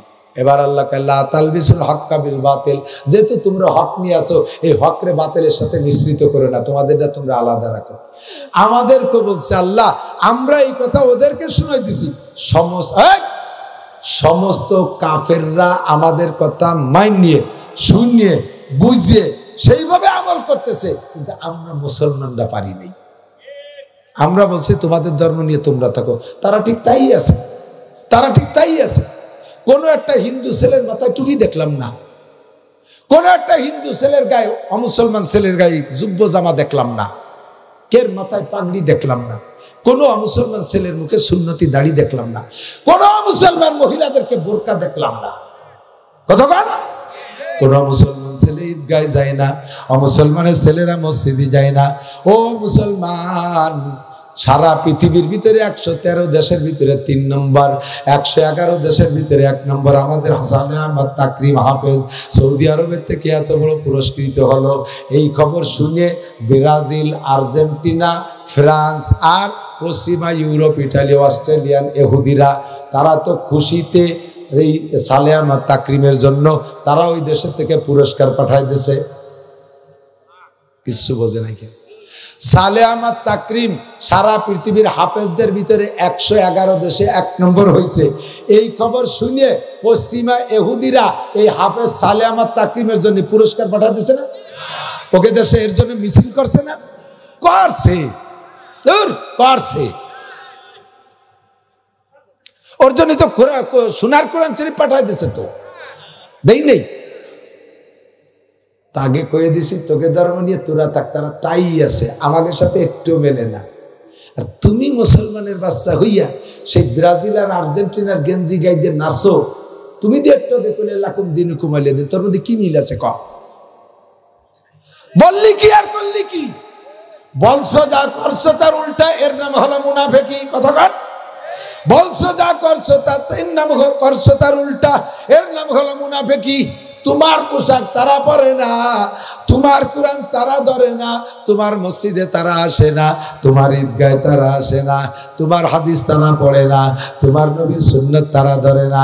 তাকে বেরাসো তুমি ধরছো, তাদের পাশা বের করা প্যান্টও তোমরা পরছো, তাদের গেঞ্জিও তোমরা পরছো, তাদের মতো দাড়ি রাখছো কাটছো তাও তোমরা করছো, তোমাদের মতো কোনো আমল তারা করে নাই। তোমাদেরকে আল্লাহ বলছে ওয়ালা তালবিসুল হাক্কা বিল বাতিল, হকরে বাতিলের সাথে মিশেছ না। কিন্তু মুসলমান নিজেরা এমন মিশাইছো, একটা ইহুদির বাচ্চারা বোরকা পরে না। গতকালকে দেশে গেছে তাদের বড়দিন, গতকাল গেছে তাদের বড়দিন, তাদের ইবাদত বন্দেগী উপাসনার ধরনই আলাদা। আমাদের মুসলমানদের কিছু তারা সংগ্রহ করে নাই। কিন্তু মুসলমান তোমরা ধর্মীয় উৎসব ঈদ পালন করতে যাইয়া অমুসলমানদের মতো তোমরা ঢোল ডগর বাজাও, বাজনা বাজাও আর রং তামাশা করো। তোমরা আল্লাহর কোরআন মানো না, এই জন্য তোমাদের কপাল পড়ছে। वो जमाना में मुअज़्ज़ज़ थे हामिले कुरान होकर हम ज़लील व खार हुए तारिके कुरान होकर। সেই কালের মুসলমানরা সম্মানিত ছিল আল্লাহর কোরআনকে বুকে রাখার কারণে, আর আমরা বেইজ্জতি পদদলিত অপমানিত হচ্ছি। কোরআন আমাদের মোটে ভালো লাগে না, মাদ্রাসা মোটে ভালো লাগে না। এই কয় বড়ি মিয়া আমাদের দেশে মোটামুটি একটু চাইলে এখনো মনে এতটুকু ভালো আছে যে মসজিদ মাদ্রাসার জন্য টাকা চালি কিছু দেয় টাকা, মাদ্রাসায় টাকা দেয়, কিন্তু নিজের ছেলেরে মাদ্রাসায় পড়ায় না। লক্ষ লক্ষ কোটি কোটি টাকা দিয়ে মাদ্রাসা করে, অথচ নিজের ছেলে স্কুল কলেজে পড়ে। ওনার টাকা দিয়ে পরের ছেলেরা পড়ে যায়, ওনার ছেলে মাদ্রাসা পড়ে না। এটার নাম হলো খয়রাইতে বিদ্যা, এটার নাম খয়রাইতে বিদ্যা, এটা ভিক্ষার বিদ্যা। হ্যাঁ মুসলমান, আমি আমার গোপালগঞ্জের মধ্যে বসে একটু অহংকারের সাথেই কই না কেন, তাতে কি হবে? তারপরে অহংকার করলাম না, শকর আদায় করার জন্য কইলাম। বলেন তো, আপনারাই গোপালগঞ্জের সন্তান, আমার ভাই বিরাদার স্বীকার করেন, একমাত্র প্রধানমন্ত্রী ছাড়া বর্তমানে গোপালগঞ্জের যত যারা আছে, যত অফিসারের নেতা যাই বলেন, আমাদের মাননীয় এমপি মহোদয়েরও অন্য অনেক জায়গার অনেক এলাকার লোকে চেনে না যে আমাদের গোপালগঞ্জের এমপি কিনা, এই মন্ত্রী কেউ চেনে না। আমার চাইতে প্রসিদ্ধ গোপালগঞ্জে আর কেউ আছে প্রধানমন্ত্রীর পরে? কথা কইতে পারবেন? বলেন বলেন। যত বড় অফিসার হোক, তাকে কেউ চেনে না। চিনলিও ডিপার্টমেন্টাল কয়জনে চেনে? আমারে চেনে সবাই, এবং মোহাব্বতের সাথে চেনে, ভালোবাসার সাথে চেনে, যুদ্ধকে গ্যাঞ্জাম বাঁধানোর জন্য না। সব দল, এই দলের হুজুররা ও দলের হুজুরকে সাথে মারামারি ঝগড়া ফাসাদ আছে, আমার সাথে কোনো দলের হুজুরকে ঝামেলা নাই। ফেসবুকে আল্লাহর রহমতে এখনো পর্যন্ত আমার নামে কোনো এলোমেলো পান নাই বলে আমার বিশ্বাস, কোনো এলোমেলো পান নাই। এই যে সুনাম, এটা তো আমি একমাত্র কোরআনের ওসিলায় অর্জন করছি। আর কেন? আমার কি আছে? বডি কোয়ালিটি ভালো না, স্বাস্থ্য শরীর ভালো না, চেহারার রং কালো, আমার কি আছে? জেনারেল একখান সার্টিফিকেট নেই। আল্লাহর কোরআনের সাথে সম্পর্ক রাখলে আল্লাহ দামি বানাই দেয়। আমি এ শুকর আদায় করি আলহামদুলিল্লাহ। জোরে বলেন আলহামদুলিল্লাহ, আরো জোরে কেন আলহামদুলিল্লাহ। আমার আব্বা মারা গেছে, আমার বড় ভাই জানাজা পড়াইছে। আমার মা মারা গেলে আমার বড় ভাই বেঁচে থাকলে সে জানাজা পড়াবে, মা এখনো বেঁচে আছে। আমি মারা গেলে আমার ছেলে হাফেজ মিসবা বেঁচে থাকলে জানাজা পড়াবে।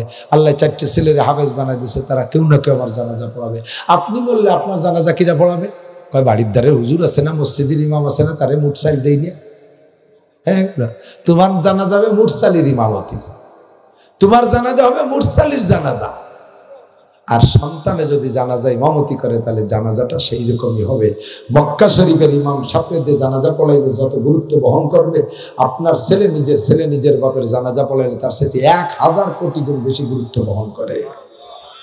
একটা জানাজার ইমাম প্রত্যেক বাড়ি বাড়ি বানান। আপনাদের এই ফকিরকান্দি, হরিদাসপুর এই সাইডের মানুষরা, আমাদের ওই পাশালারা ভয় পায়, কারণ আপনারা রাস্তা গেট নেই। ছাড়া গোপালগঞ্জ আর কায়দা নাই, কিলেই দিলি করে আমরা সর্দি পারবো না কোনোদিন, আল্লাহ চালি। এ ব্যাপারে আপনাদের ভয় পাই। লাইটুলাটিটা বাদ দিয়ে প্রত্যেক বাড়ি বাড়ি একটা আলেম বানানো যাবে, কথা কন। আর যে বাড়ি একটা আলেম হবে, ওই বাড়ি যত বড় মস্তান হোক, থামিয়ে যাবে, ভদ্র হয়ে যাবে, নর্মাল হয়ে যাবে। মেয়েদের কাছে এলাকার মহিলারা রাস্তায় দাঁড়াইলিতে আমাকে ওই পাশের বিটার আসতে সাহস পায় না, একে কিলির কিনুর ভিতর ভয়তে। তো ওই বাড়ি যদি একটা মহল্লা না হয়ে যায়, আল্লাহর রহমতে মহিলারও কিনু মারা থামিয়ে যাবে, বেরিয়ে যাবে, জায়গা মতো চলে আসবে, ভদ্র হয়ে যাবে। আল্লাহ পাক কবুল করুক, বলেন আমিন। ওয়া তাআওয়ানু আলাল বিররি ওয়াত তাকওয়া ওয়া লা তাআওয়ানু আলাল ইসমি ওয়াল উদওয়ান। এই উঠে গেলে কিন্তু মাদ্রাসার বিপকায়দায় চালানো লাগে। তবে শুকরের বিষয়, আনন্দ হলো, সারা বাংলাদেশে ঢাকা জেলা বাদে অন্য কোনো জেলায় এত মাদ্রাসা নাই যত মাদ্রাসা গোপালগঞ্জে। এক জেলায় 30টে মহিলা পুরুষ দিয়ে 30টের উপরে দাওরায় হাদিস মাদ্রাসা। কান্না আলহামদুলিল্লাহ, বলেন আলহামদুলিল্লাহ। আর এটাও হয়ে যাবে, কোনো অসুবিধা নেই। এখানে একটু জায়গা রয়েছে, নিচু জায়গা, শিব জায়গা, ওই জায়গাটা ভরাট করলে ওখানে একটা বিল্ডিং হবে, ওখানে একটা বিল্ডিং হবে, ও জায়গা কোরআনের তেলাওয়াত হবে। আমি মারা যাব, থাকবো না, দুনিয়ায় চলে যাব। আমাকে আল্লাহ তাআলা যা তৌফিক দিয়েছে, আমি ওর থেকে যদি ও জায়গা 1 ট্রাক বালি দিতে পারি, 1 ট্রাক বালুর যে দাম আছে দিতে পারি, 2 ট্রাক বালুর দাম, 5 ট্রাক বালুর দাম, 10 ট্রাক বালুর দাম, বিট বালির দাম যদি আমি দিতে পারি, ওখানে আল্লাহর কোরআনের ঘর হবে ইনশাআল্লাহ। কিয়ামত পর্যন্ত তিলাওয়াতের সব আপনিও পাবেন, আপনার আব্বা আমার নিয়ত করে দেন, বংশে যারা মারা যাবে তারাও পাবে ইনশাআল্লাহ।